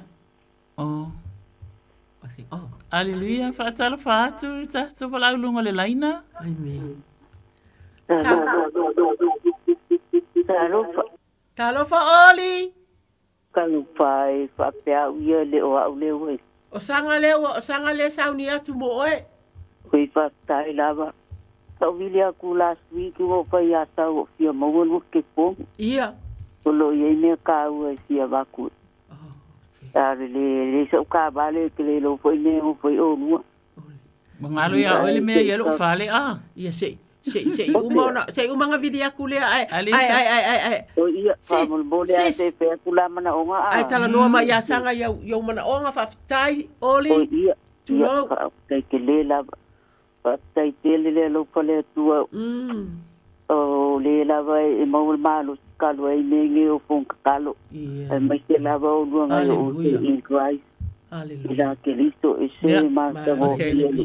O le no to tasia le tai to fia pepe a sa o le leo pa na o le tua lai. Ilo tunga o lo uso. E kulo foi lo i ka wa ma no mali. O ka fia pe fa no yo ka uso la ke viso pa mai pon ka kan. Hallelujah. E ko kele foi ma ko ai nga sa mo ia wa le pe lo ai long time o ma vai. Ta o ila ona ai nga sa. Kele i ma ai nga ia le pe lo ai po nga le le.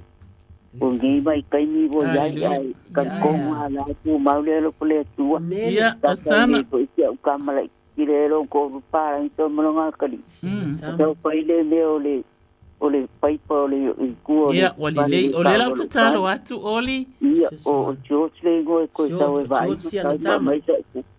Ia ai por mia ai ma mia le fa ma lo si mai vai. Amen. Hallelujah. Pa lo ku po ale. Ia mo lo ale la be manguia o karta. Ia le atua ia ya sanga lo uso i tatalo atu. Ia bole lava kartang. Ia le atua talo fa. Wa ngalo ya te o le fale sa masanya lu mai mamai na fon tatalo ai. Ya sola ia salama le fitu fa upu valu. Ia. Fai mai ia vivi ia tu ila to ia Yehova ona olona alofa. Amen. Amen. Ia. Maona va venga na faia i tangata. Ale na matou whalongolongo tunu e ta uma ele fai va venga o le tua i sio ainga. Yes. Hallelujah. Ona o le tatalu. Vi ia ilo tatou watua. Ele i umale anga le lei o le atua ia te oi.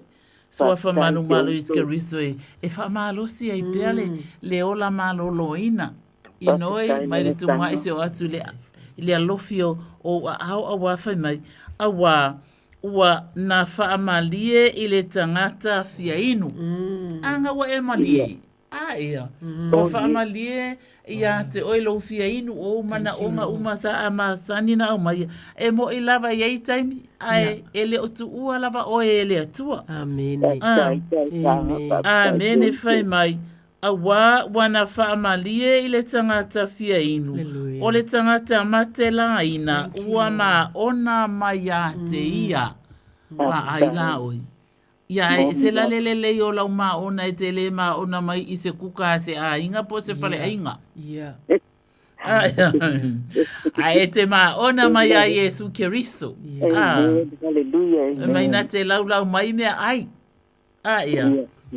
Iluma ele ngata iluma o e ita mai ia te oi. Ia e fo i e alolofa ia te oi. Wa ele le mea ai ale atu o mea ai e o lai nei.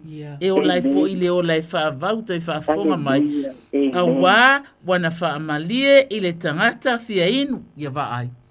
Ele ngaka i ngā malie la winu. Aleluia ai a ele toto pa i o Keriso Yesu. Ia. Amen. Ia. Pai mai o le tangata e matai la ina. Ua ma ona mai a te ia. Aleluia. Alena wa tulona auso o ai mai Yesu ia. Wa hoi. Wa ia te au mea ai tau te leilo aina. Ia. O mea ai la ia e whai Yesu a malo lolo mai mamanuia lo mana onga. Aleluia. Mai Yesu o lana mea ai le na. Aleluia. Ele lei o le atua. E malia ele manau. E ma ona ele fia ai. Ai le ngata fo ile e malia ai le inu. Ia vi ia lava le atua tamale alo ma le nganga pa. Ia whafta Yesu ne fia.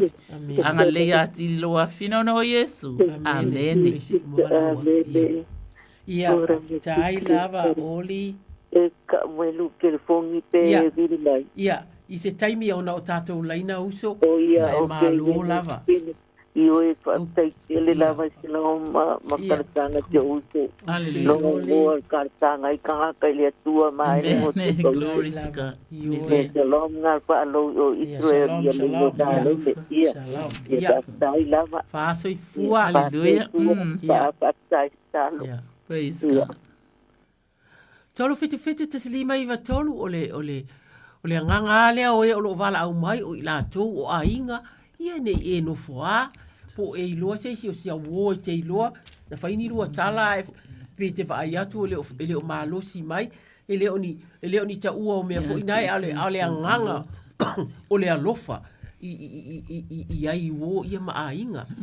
Ai o lea o ia ile ava noa, ai awane ingalo tatou laina, o le au te talo mo le ala vale talo mai le io va au matou te matou te si atu lo matou wa tunu ile nei vai tai wa matou so atu ile tau le malulu pe to tasi ile vai yaso ile tau na o le ile malulu ta mai matou te talo ina I pepe fo na I pepe fo fa to afana na umai o na ita maiti la I tama mea le atu wai o na ita maiti wa no nofo batu la ile atua ile fa ngofie na la to na yo la mātua, le tausinga I ainga le atua, mātou te tatalo I le fulu lava pe e whaafefe mai I mātou, ai mai sea mātou whanau le atua, a si atu ia le mautonu ia I mātou, e o lo whai whanau ia le mautonu, le mawhanawhana ma le tāpena ina o mātou maota ma e o lo nonofo ai, le atua awa na ia mātou whanau, ai o lo iai fo ie o lo ta ua o mātou TP e te tau na asia si atu iai. Ia o blanket o e uma e fisoasoani a wana I whana witi. Ia e le ngata I lea o e olo e aasanga. La te talo mo e ta maa e olo I mauta ngase le atua na I ta ngata mātutua. Le atua e avatu mau mātou loto le atua e ile suafa o Keriso. E ia ile atua tu vale. E ia I fo ile le fia talanoa. Le atua pe a umi ele iwa ai mai I sesi. Ai mātou te si I atu e olo o tausia I lātou. I fale mai, mauta ngase. Ia e mai se fo I mauta o tangata mātutua. Po le dementia, po le diabetes. Ia po wā uma lava na yo lātou. Ta mā ia e alofa le atua e.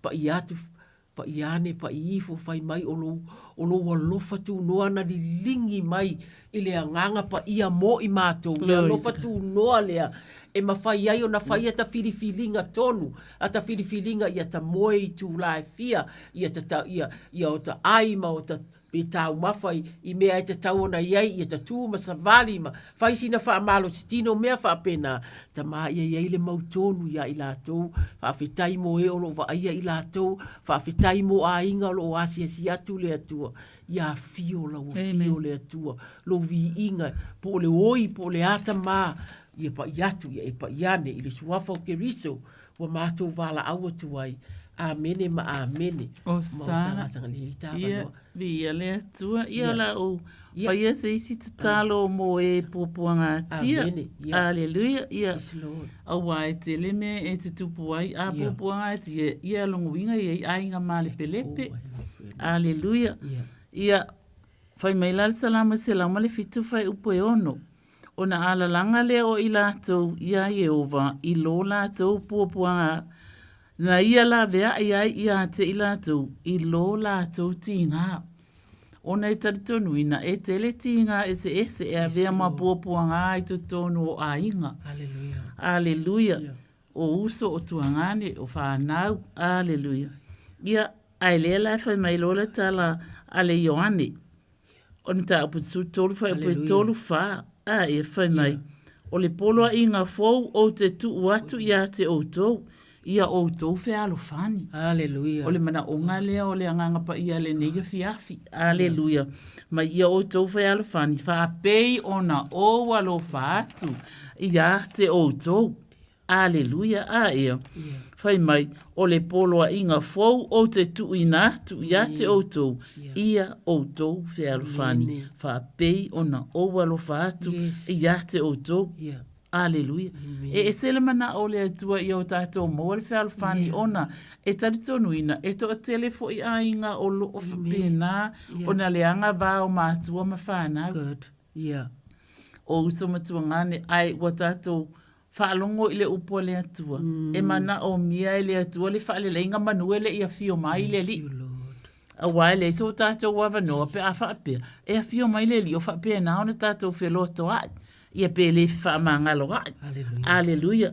A o lea la o whetalai mai Yesu Keriso. Whai mai, ia te outou, whai mai o le polo a inga fōu. Ele le Yesu na o mea fōu a mea o mai ai. Ele amaya ia i tātou ni mea tuai. E whaafonga mai. Iau te taritonu. I wa ave ese lo le ti ngā lo loto wa avea nā ma mea tuai lo so i fua. Ai a mai lo le mea fōu le whai mai a Yesu. Ai a whai mai o le polo a inga fōu o te tu ina atu ia te outou. Ia outou whea alwhani. Bei ona owa lo whaatu ia te outou. E ese le mata uti o le alo whana whai mai mo i tātou. Aleluia. Ia lava. E o lava i lunga le sātauro. Aia. Ia whai mai Yesu. Ia lea ua mai a. Yes, Lord. Ua mai a ua whaile nei mo o tau whai mai lea. E le ai lava se alofa. E tu samale nei alofa. Aleluia. Wa watu ina mailo na ola. Ina ia su ia e i tātou. O le alofa lea o le atua. Ua ia tu uina ai ia. Lona alofa whai pea. Ai a batu roa i tātou e alofa mai iai i lona alofa e tū le noa. Le alofa e le ai se mafua anga e whai ai. O le matautia le o le tātou utua. Ia vi mpa manuina i lon suafa Yesu. Amene. Ma amene. Amen. Sanga ma saua le ia la message le o so mai i tulo. Praise God. Hallelujah. Lo fia maua se tatalo. Ia e whaape nā fo ila ona tauina ai manisi po ai nisi. Whaafafonga mai le fionga le atua le la ufai tauina. Jackie, in case you are listening, this word of God I'm going to read and pray for you and for anybody else that needs a prayer. Amen. Psalm 139, O Lord, you've examined my heart and know everything about me. You know when I sit down or stand up. You know my thoughts even when I'm far away. You see me when I travel and when I rest at home. Amen. You know everything I do. Glory you know what I'm going to say. Father, we lift up Jackie and anyone on social media that needs a prayer. Father, I know we don't know what is going on, but God, your word, we pray that your word that has been declared, God, that they will receive it, they will seek it, they will look it up, and they will look up to heaven, and they will remember there's a God that is in heaven and the God that is here with us. Father, if it's healing, Lord, asia siatu au auna le atua ia te ia malona ainga no foto atasi le atua fa manuia ia te ia whoever po ai nisi o le social media po ai nisi o whaalongo mai o lo fia maua se tatalo o le atua lo tātou tō maanga o le atua lo tātou wha moe po ana i mea whai mai e la iti nai ma sei ai o ma sei nai ma whaina te le ai ini ai tu watu i aile tatalo ta ma visit so se a inga le atu wae ma tu ti tatalo i lo mana ma lo malosi e te sila fia ai i lato uma pa i atu pa i ane fa malo lo le atua ona o ke riso lo mato wali amene ma amene Hallelujah. Tolu fitu ta silima i tolu ingalo a le ya sanga le laina e tatalo Amen. Amen. Whai mai e vai matinga ina tama matutua.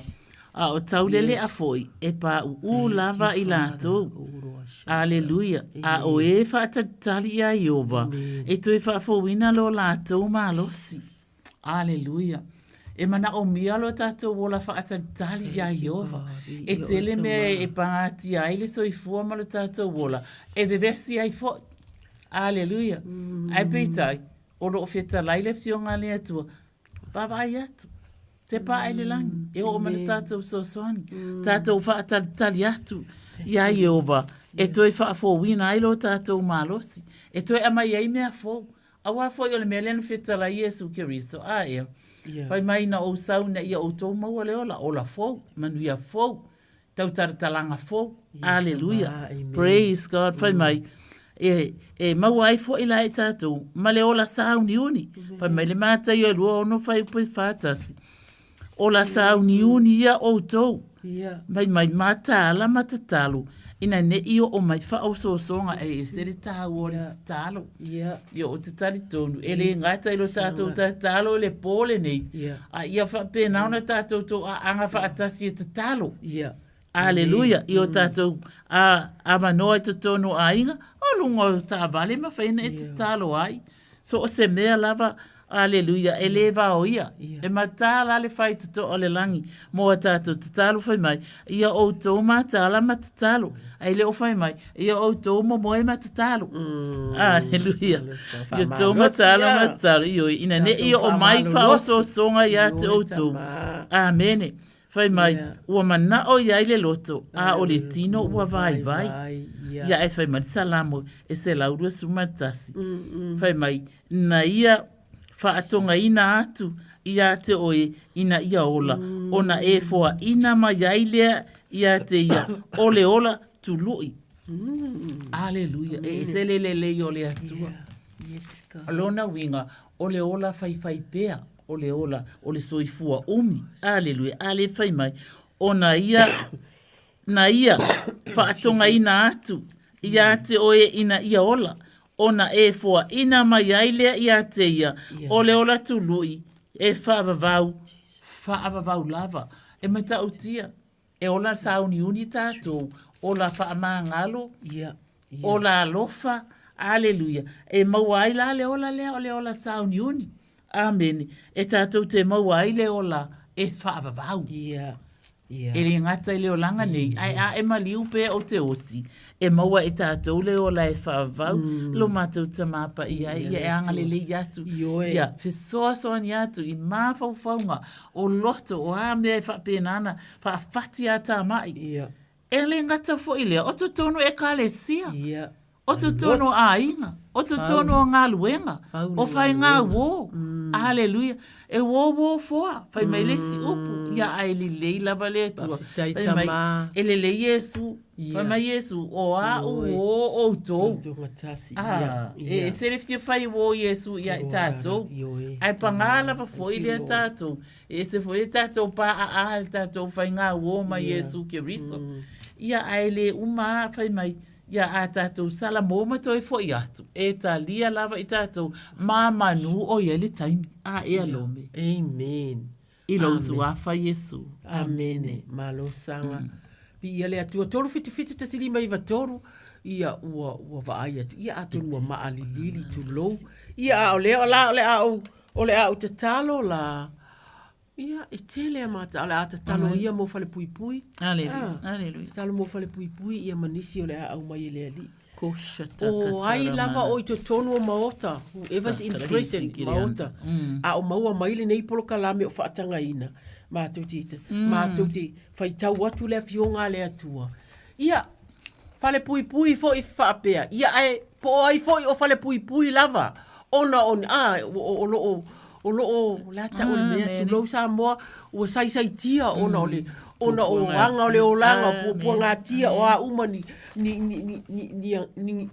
mea wo ia o le au io e fa fita uli o mea na pe e o tapuni le fai to o le fia va ai i te tangata ia o e no fa o ma fa fale pui pui o ia o le mate o nganga le nei ile nei fia fai mai le awenga le perfecta o Jeremia.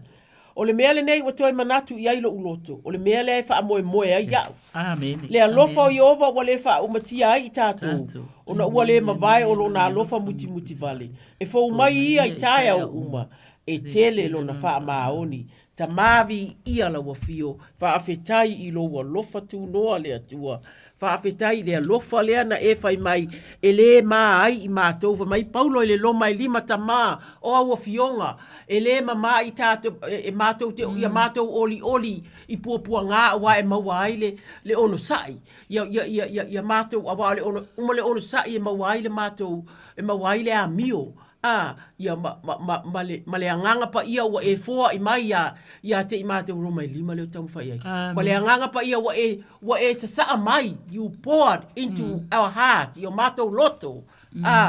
Ona o ke riso o mātou ali, le atua, e whai ai le tamā, mātou te tatalo, e whai ngatā le atua, ia i lava si mālo, si la e totoe, i to tonu o ia o loo fia maua la o fio, le atua, e si i ailo na lima, e mawhau ai a inga, mawhau i mawhutanga, mawhau i urunga li, ia po whanau fo i le atua, ona toe maua mai ai le au sesi mawhau ngā fau, tamā o la o fio e te pule te tele, au ina atu, la mātou tatalo, o ai o chaplain, o ai susunga a whaafeangainga o asia si atu lau vi inga le atua, lau whaauunga le atua i lungo i lātou ina ia mawhai, ia whaangalo, se ua i tua o leo ua tuli le whaasalanga i le taimi, e toi sa o loto ai le tangata le atua, e tamā o la mātou naunaunga le nā le atua, e te naunau whai mai, mātou te tatalo mo i lātou ia le atua, ua tu ai le nei taimi, ona o ke riso lo mātou ali, amene ma amene sanga. Aleluia, ia le atua malo lava tutalo. Ia whawhitai a lava le atua e se whanini ia fiafi e matango fiala o le atua. Amene, ia ai whai malale lua Timoteo mata aupu e lua whai upu sifuma lima whai mai. Ia e tau ma whai ina ia avea oi ma le ua fia mai ia i le atua. Aleluia. E tātou te mana o mia le fia mai o le atua ia i tātou. A wawhai o tātou o whanau o le atua. A whapene o oti tamapo e se tina. Aleluia. Ia, e te mana o mia le fia mai o le whanau ia te oi. Aleluia. Ia whapena fo i te maiti. Whapena fo le whanau. E aona fia mai mātua. Wa fia mai mātua. Ia whamanuia mai tātou. Ai e lal tatonunga, a fia mai lale atua, wa siri lau tatou whamanianga. Ia, whai mai, ia e tau ma whai, ina ia avea oi, ma le wa fia mai ia le atua, o le whai ngā luenga. Whai mai, e le aise mea e mai. Wow, hallelujah. Wa ngā luenga na e te whaia. Yes, Lord. Whai mai, nate, Babae tonuina le upumoni. Amene. E loa le upumoni a le atua a wafu whai mai. O lawa fionga, o le suru le i o vai, ma le malama i o wala. O lona winga fo ila, o le mea le iai. E le mawhaiena tauto ai ia lau savalinga po se mea fo i te anga i whapena po i mātou. Aleluia. Mai wa alawa fionga, o le suru le i o mātou vai male malama i o mātou wala whai mai. Ia tau mawhai ina ia avea oi ma le bua fia mai i aile atua. A fia mai le atua. E mawhai a mea o mātou te bala au watu ai i a te ia. A ia. Aleluia whai mai e le aise mea e mai kako ke le ma. Ia a kako mama o lai fia mai le atua i a tātou. E le whaamaina oi. A whaamaina oi tangata. Ai fia lo loto, lai fia mai. Ia le atua mai, na te le whaamaina oi. Na te babe.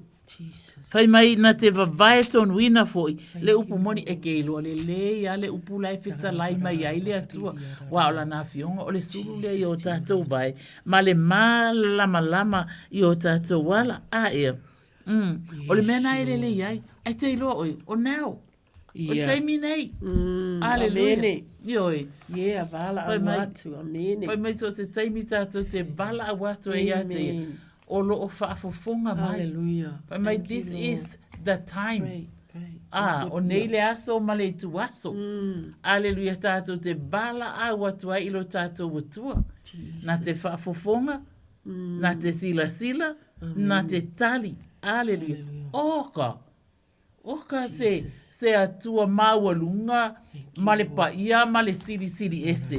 E a tātou o atu ia te ia ma le anganga whaamaualalo. Aleluia. Ma le anganga fia. Ma ia tātou ilo awane i ngalo. O ne tātou whaibi i ngai lea tua whaatalo whātu tātou walaulunga le laina. Saunoa mai. Kalo whaku ma le anganga whaaloa. Talofa le fionga. Ia. Wa, ele foi ki ia o ngi ko inga. Ki a ngalo lo su wa fa ya ke. Ia na tu talo tu lo me moia. Aleluia. Ale Messi o ngai. Le au. Ele ri. Aleluia. Ale ngi ki nga maruru. Ia. E ke lo le fa fikela u. Tai lava oi. Ia. Ia fa fikele mo lo wa mo. Yo mo nga masangi lava. Nga ka kon kalo. Osan. E mangua le whangau ngai o awhia fo isi o le whangau i. Ma i o le kingo. Yo.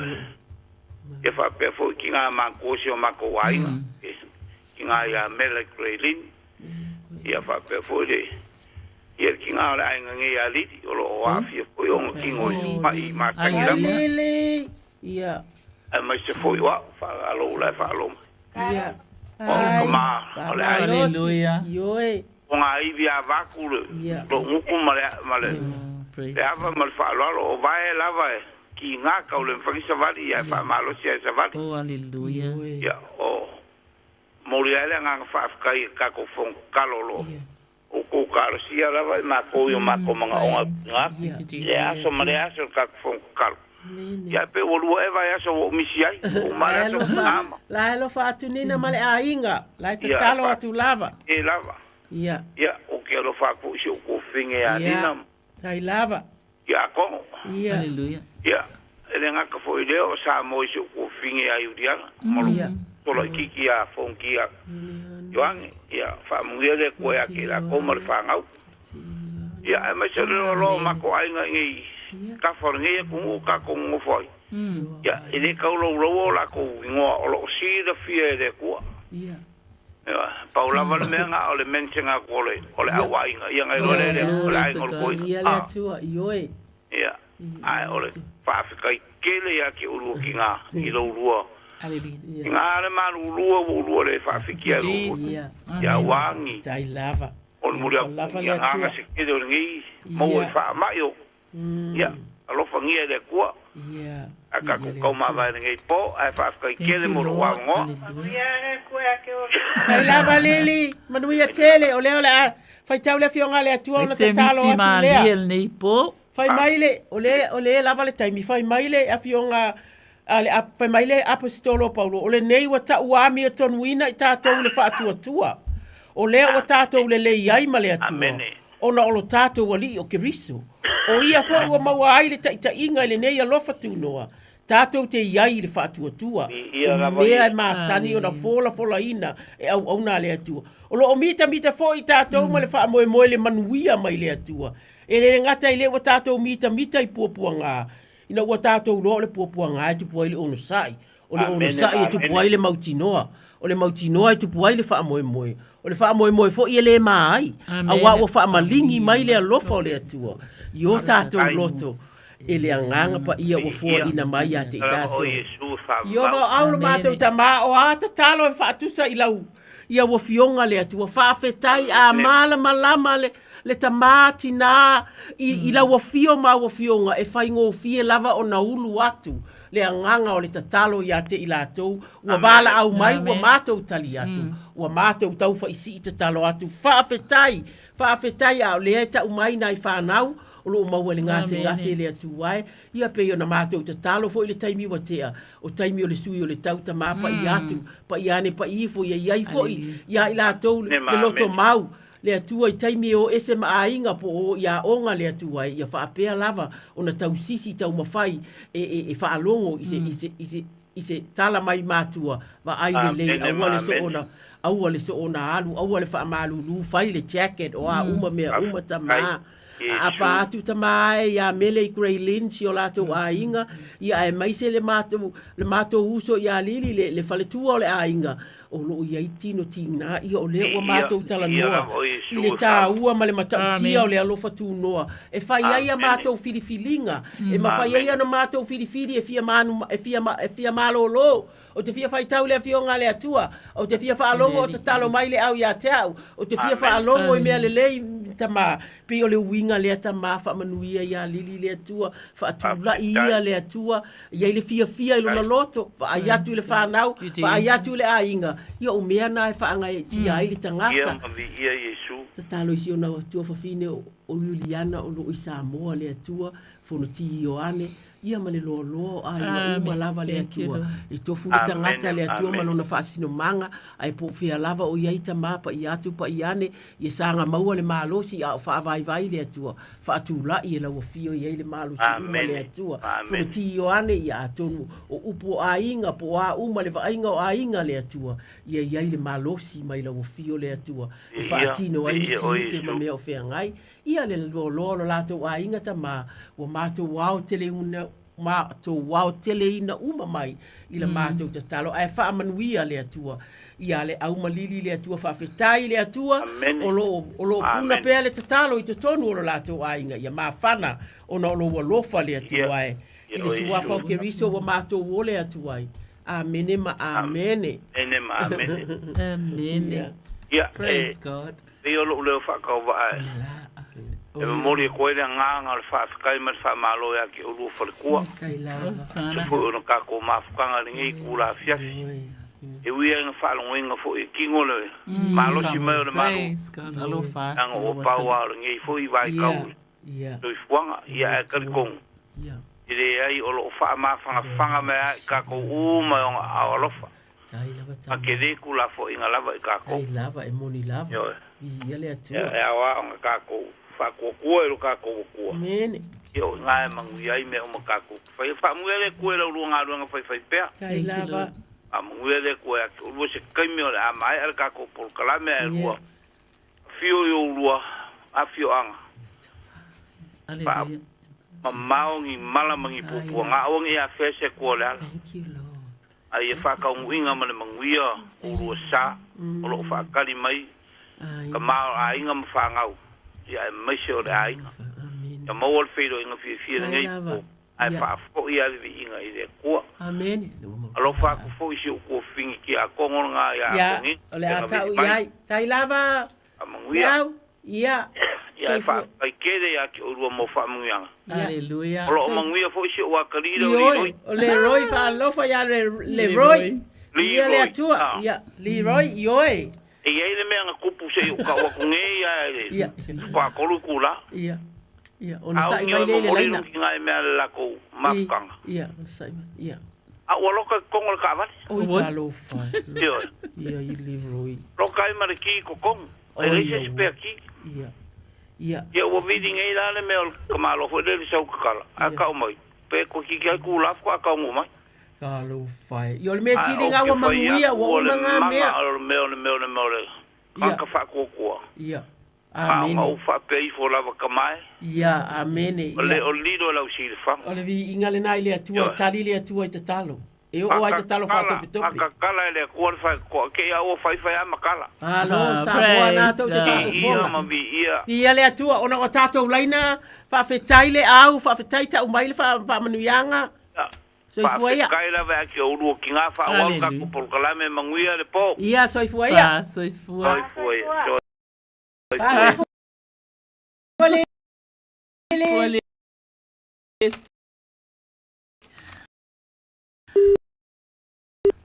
Luia.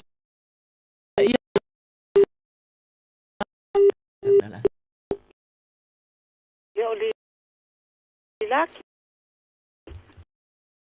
De laki. Alo, le laki. O lava. Pastai. Ia. Ia, le wata.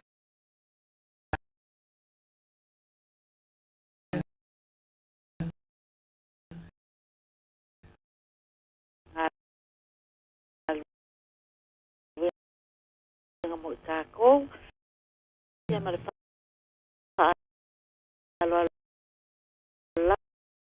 lava mo si au whangau ma la kalesia. Ia ma ngai whangau fo ngai o anti fo mo tiana ia o ma.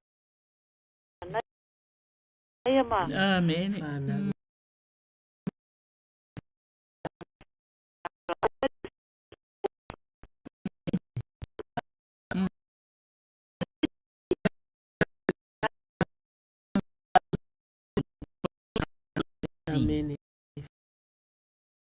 Thank you. Alleluia. So ia fio mai. Emanuelu, Emanuel, fio mai e tua, o lona te i tātou le tua, e te ilola oi. A whaila o ia te i tātou le tua, o i whasanga tau mai. Ia. E uia ena te le whainga tā. Ia, ma, le olo o whape nāna aluatu ai le, a ai o ngase ngase. Ai le ala ngona alo utoa. Aleluia. E moni ai o atu whainga tā. Ia ai le tatonuina olo o iai alo whaatuatuanga i le atua. Aleluia. Ale mai Emanuelu toi a fio mai. Emanuelu. A foi a mai a fio mai Emanuelu. Aleluia. Nyoi. Ia o aila e toi whaasanga tau mai. E ui lava ina tele. Ia mana onga olo o e tu uina mai tina. Ale mau te whaalongo longo tu ai lo si ufufonga. I le afi ma le afi. I lo tala mai. Wale se vai panoa lo ainga. Le ainga o si utolua. O le ainga o le tamā. O le ainga o le tinavi. Ia le atua. Amen. Tina tau longo oi. Aleluia. Ia o le tina fo ia matala. E ui aina iai vai inga mati ngā o le tino. Ia te oi. Ai le umawhaiana e whaangaloina. O le mea lea e le elo tātou atua. Nai amana ia fo ia le atua lau bala au mai. Aleluia. Di ia elo tātou tamatu wafa manu malu iskeriso le li ia lo mātou tamatu. Mātou te tatalo ina lava. Ia taulu le atua. Mea olo o mātou o whaalongo atu ai. A ia whapena na whaai uina le atua i lo wanga le lei. Thank you, Lord. Whaai loa lo mamalu malo mātanga o fie. I le mana onga o lo tina e au mai ai le aso. I mean mana onga o le tina e au mai ai le aso ma le aso. O se tina e alofa fo i matau longo. Ina lo na ainga. I o le ainga fo i le tamā. Ainga o mamau, ainga sa vai wa so o ta o mai. E se fo i le atua le tau longo le netina wa alo fina ngalo le atua. Yo matou vala a watu matu ina tu me matou te mana o te talo le tasi mo le tas. Awa matou iloa. Au noa ma oi. Faiva vale alo matou tau mawhai. E faiva vale lava la matou sa ilinga. Ai le lei o Iova. E wha maoni lava oi. E te tani mana au whaafufunga te talo. Aleluia. E te alofa fua ma alofa muti vale. Whaafutai na ia anga le lei. Ma whaamani ia e siana whanau.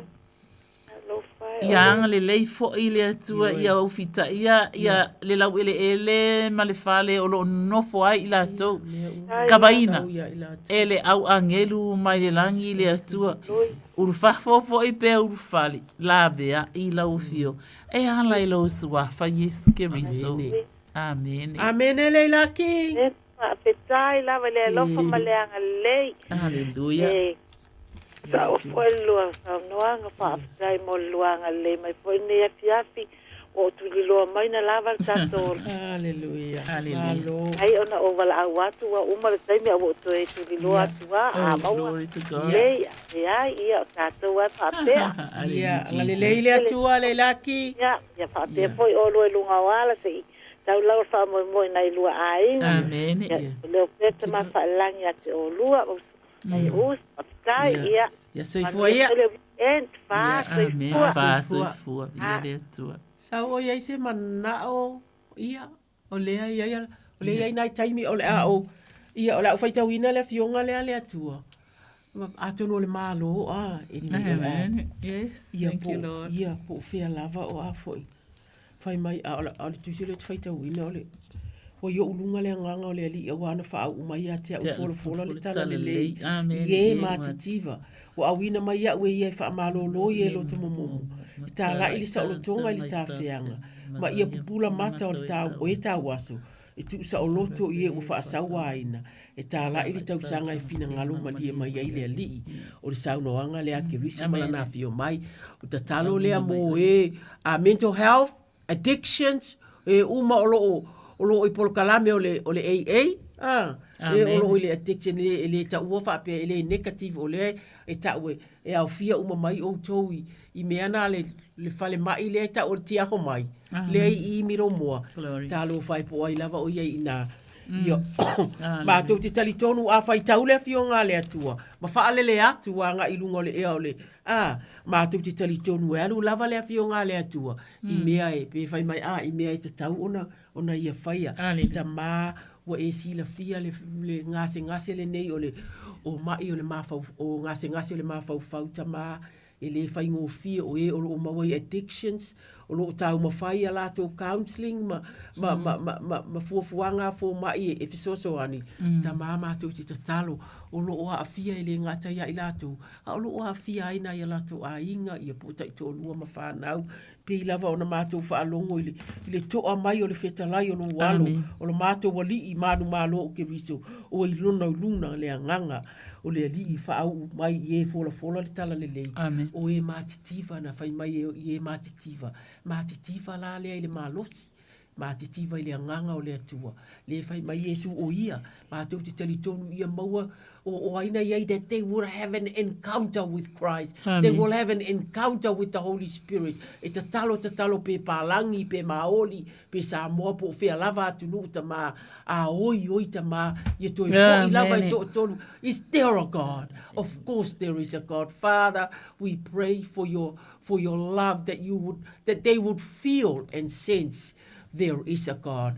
Father, use whao ngā e o uru whale atu, e wha mālosi ia i lātou, e le whai ngō fie nei tu ai ngā tangata le atu ai, a o lo iai e wha pitoa, o lo wa aia i lātou talo whai ta wha ngalo se wa iai le atua, ia e wa ai le atua i whina sila atu i nai o lātou a inga wa tu ua nai mātua o lo whaatali, o wha aipoiponga po o a umani mea o lo whaatali mō lātou le atua, a mole asi atu, ia maua se malolonga, ia maua se moele le pō, ia avea medication ma mea uma, e whai lea mawhisoso ani ia i lātou, a nei mea uma le atua e, ia sili ai lava le tangi atu i lau fio le atua.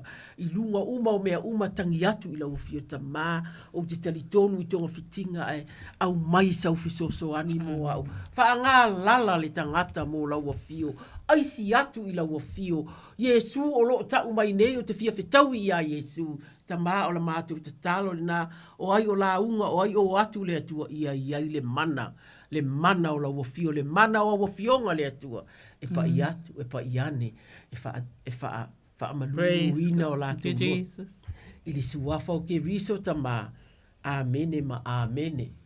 Amen. Hallelujah. Sao? Ia, tasi lo te talo sau le la whai atu a. A sau? La whai atu tas. Yeah, okay. Sanga's gonna do, yeah. Go Sang. E se le o le atu. O le vi inga i le atua i mea o piso runga. Male manuia i le lalolangi. O le fina ngalo a lofa i tangata. O le lava feta lainga le fionga pa ia le atua e le i uma lava lo na mana. Aleluia. O le vi inga i le atua i mea o piso runga waso se aso lava. E au ana wha maua runga ina le vi inga o le atua. Male manuia i le lalolangi. O le fina ngalo a lofa i tangata wa o le mea lea. Na fio mai ai le li o Yesu Kiriso. Fai mai tala angelu mātou te au mai le tala le lei. E oli ai no uma. E oli ai lau ainga. Thank you, Father. E oli ai lau e kālesia. E oli ai i alo tātou atu nuu o Samoa e te talo atu mo Samoa. Ia abatu e se fia fau mana tu fau o la fau. Aleluia. Tali tonu ngā fau ma se vi i ngā fau toi wha fau ina. Le mafutanga Samoa ma le atua e wha avai. I le atua Samoa. Aleluia. Whaafea ngai ngā uma lamba olo o lātou ta talo ina. Ia whaamanu i anga le atua. Mo so o se Samoa i so o se atunu o le neila lo lang. Aleluia. Ia ai maise fo i o le tala ina o le tala le lei. Io e le suafa manu malo Yesu Kiriso o e o lo o alanga ina le tala le lei. Io e le atua lo matou tama. Io e le suafa manu malo Yesu Kiriso. Whamanatu a tili. Just any time now. Io e our Lord is coming. Io e when he return. Hallelujah. Pacific Two Nations. Amen. Pacific Two Nations everywhere. E toi whamana tua tu lea tua. Ia ola sa uni. Amen. Awa whai mai tala tu sipa ia. Tātou te lei loa le aso ma le tu aso. A lea ua tātou wa ai I wha a linga ma mea te tele o lo te tupu mai. Ua wha solo solo ina pupu aso. Ai whai mai tala tu sipa ia. A le wha pupu ina nei aso. Ele ai se isi e sao. Aleluia. Ile sua foi Yesu Keriso. Ia ai mai se foi. Lome se fai mai se si. Mea le nai au mai ele atua. Talo mo le radio Samoa. O lo mga alulu e ai. Aleluia. Mai le tumutumu se ia o lava I se I titi le atua ai. Le atua ia e pa I atu, ia e pa I ane le atua. E le o fai ngō fie aso. Whaafetai mo le tō wha. Whaafetai mo mea fōu o lo whaailoa atu I le atunu a wā ia I loa mea tutupu. Whaafetai mo musika e whaafia e le o wala au mai. Whaafetai le atua I mana onga o le mātou atunu o lo maua mai I nei. Ie o lo ta uina atu. Mea fau e tutupu le atua e whaamanuia I lātou. Whaamanuia whai poiponga le atua e. Whaamanuia mafutanga. Whaamanuia whanau le atua. Ia tupu ma ia lauola le atua. Le fia nau e mafuta I lau fio. Ngalue mo la o fio. Whamanuia ane malui o e o lo ta ia le ngā ruenga le atua e. I le suafa o Keriso. Amen. Amen. Oi, ia e mai se sau lale. Yes, amen, amen. Rana au nanga. Ioe, palo. Tai lava. Ia masau lo mātali I pele. Ia ta māwha awhetai ua e sila fia o na manao. Ave male whanau le atua. Pa I atu pa I ane le atua e tusa. Mo lato manao manau ta inga I lau fio. Thank you, Lord. Ia ai Samoae ia ua. Ua tātou o mai I le si ui. O na tātou polo kalame. Ia vi ia le atua whaafetai e na wala au mai. Whaafetai e o lo tatalo mai fale I maota le atua e. Ia matou tātou talitonu o le atua to atasi. Na tātou tatalo ia I le mana le atua. Ia o Salome miti o moele nei. Talo sanga se yuli politi o atua. Whaafetai tele le whaafonga mai. Soifua ia. Soifua. Samoa. Oh,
le si fonga matango fio le tamaitai ya any craze ma le pesele na la leito faina oi ya tilona o any lava fo ya malama le pesi io ya ma le pesele na yesue le wo lo fa pawanga le wo e alofa ya tatou le na pesi atu ai any yesue le wo lo fa so se mea la veke alu ai po a fo ia kakuleanga makako masei makako aleu makako fale kong e alofa Yesu ia tatou ia pila ona ia nei pespesenga fale nganga le na male tautua pesere tamaita ia any Christ ia male tawalunga ai o le podkalame a mese o le tautua nei tina salome mitsomoe le ngata fo leo le tina ia talusanga se yuli puletiu a to ola faftai nei tina ono le whaamano ino le la taimi awa lava le nei Port Kalame. Ia moto sila foi o nei tina ia wa matutua foi la ua. Ona ufaftai nei le tu le malosi o lo la maua. Whaawawa i pea le la vision. Whaawawa i pea le la tautua mo le tātua tenu e ala lea i le tatalo mo tātou. Ke le lopo o e mafatia le nei afiafio te leilo foi po e tinga inga i mai o le tino te leilo foi po e whanoa noa ona ua vala le mafutanga ia manisio a inga o matua ona malanga le maliu maleoti te leilo foi po e whanoa noa ia ona o le vano nufuai tātou lama foi le nei lalolangi we whapena ia le lalolangi nei lo e soifua ma o wolai o le taimi ua le lei o le taimi ua e ata o le taimi wa e tangi, o le taimi wa e whanoa noa, o le taimi foi ua makua e whari lava. Ia o aunga le nā o le soifuanga o lo o tātou iai i le lalolangi nei. Ia a whamele pese e ni koesile na whamatawhia toi le tātou Porkalame. Yesu e o le wo alofa. Ioe, no winga o a whawhita auli matulanga te tupu ia te tātou. Ia, o Yesu e au le wo alofa o i le nā ia na te lavea i tātou. Pui ma lavea i le atua i naitina i le toi te liwatu i maota malawa maua se malolonga ia o le nefo i afiafi. Ia le ngata fo i lea o le whaasauni atu ia mo Porkalame ia whaataatiti o le aso a taiao a meise le sauni ngā lotu ia pe ona tātou wanga tu ia i le aso sa o luma na inei. Sesi ona whapoponga le aso Freud o le vai aso a saule lofa Maranga le leo le tua 10 minute transform.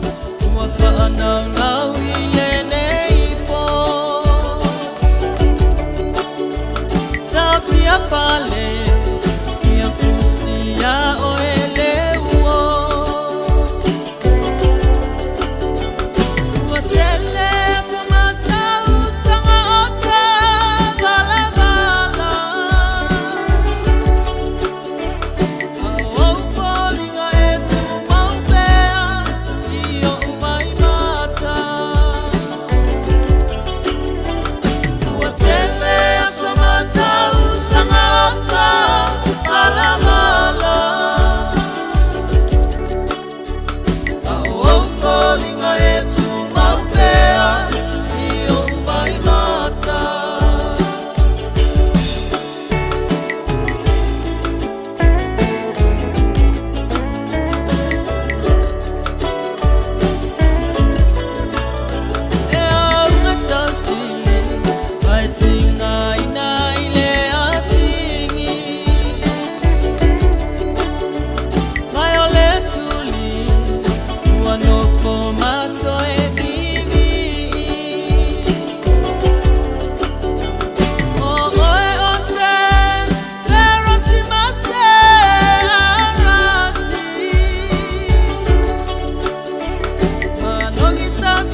O le maa sa tu la fua ina e le tufunga.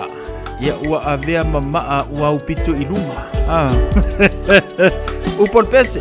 Ma fau wa ia o ele nei po ia ma e moe ma fau ma fa solo ia ma fau nga.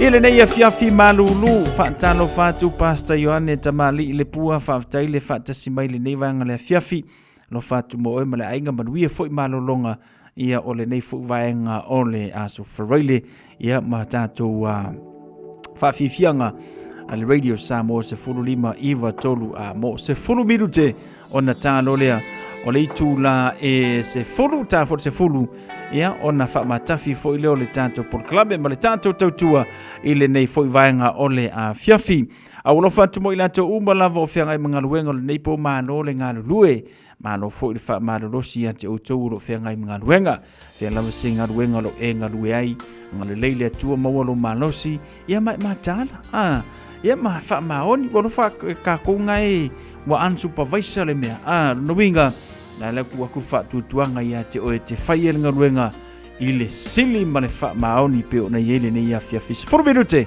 tale tu las fo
Sunga ya sila the man le ngata fole le uso ya Anton ya maleta maita itonga le na ya Kiva.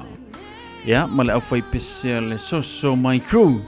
Male pese le na ya o walofa mo oe la upele ile uma ioi. Ele kai kayanga e uma kulingi la lulangi au le alofa ele uma. Ainga sione mai no show amanuia malolonga le nepo ainga sione.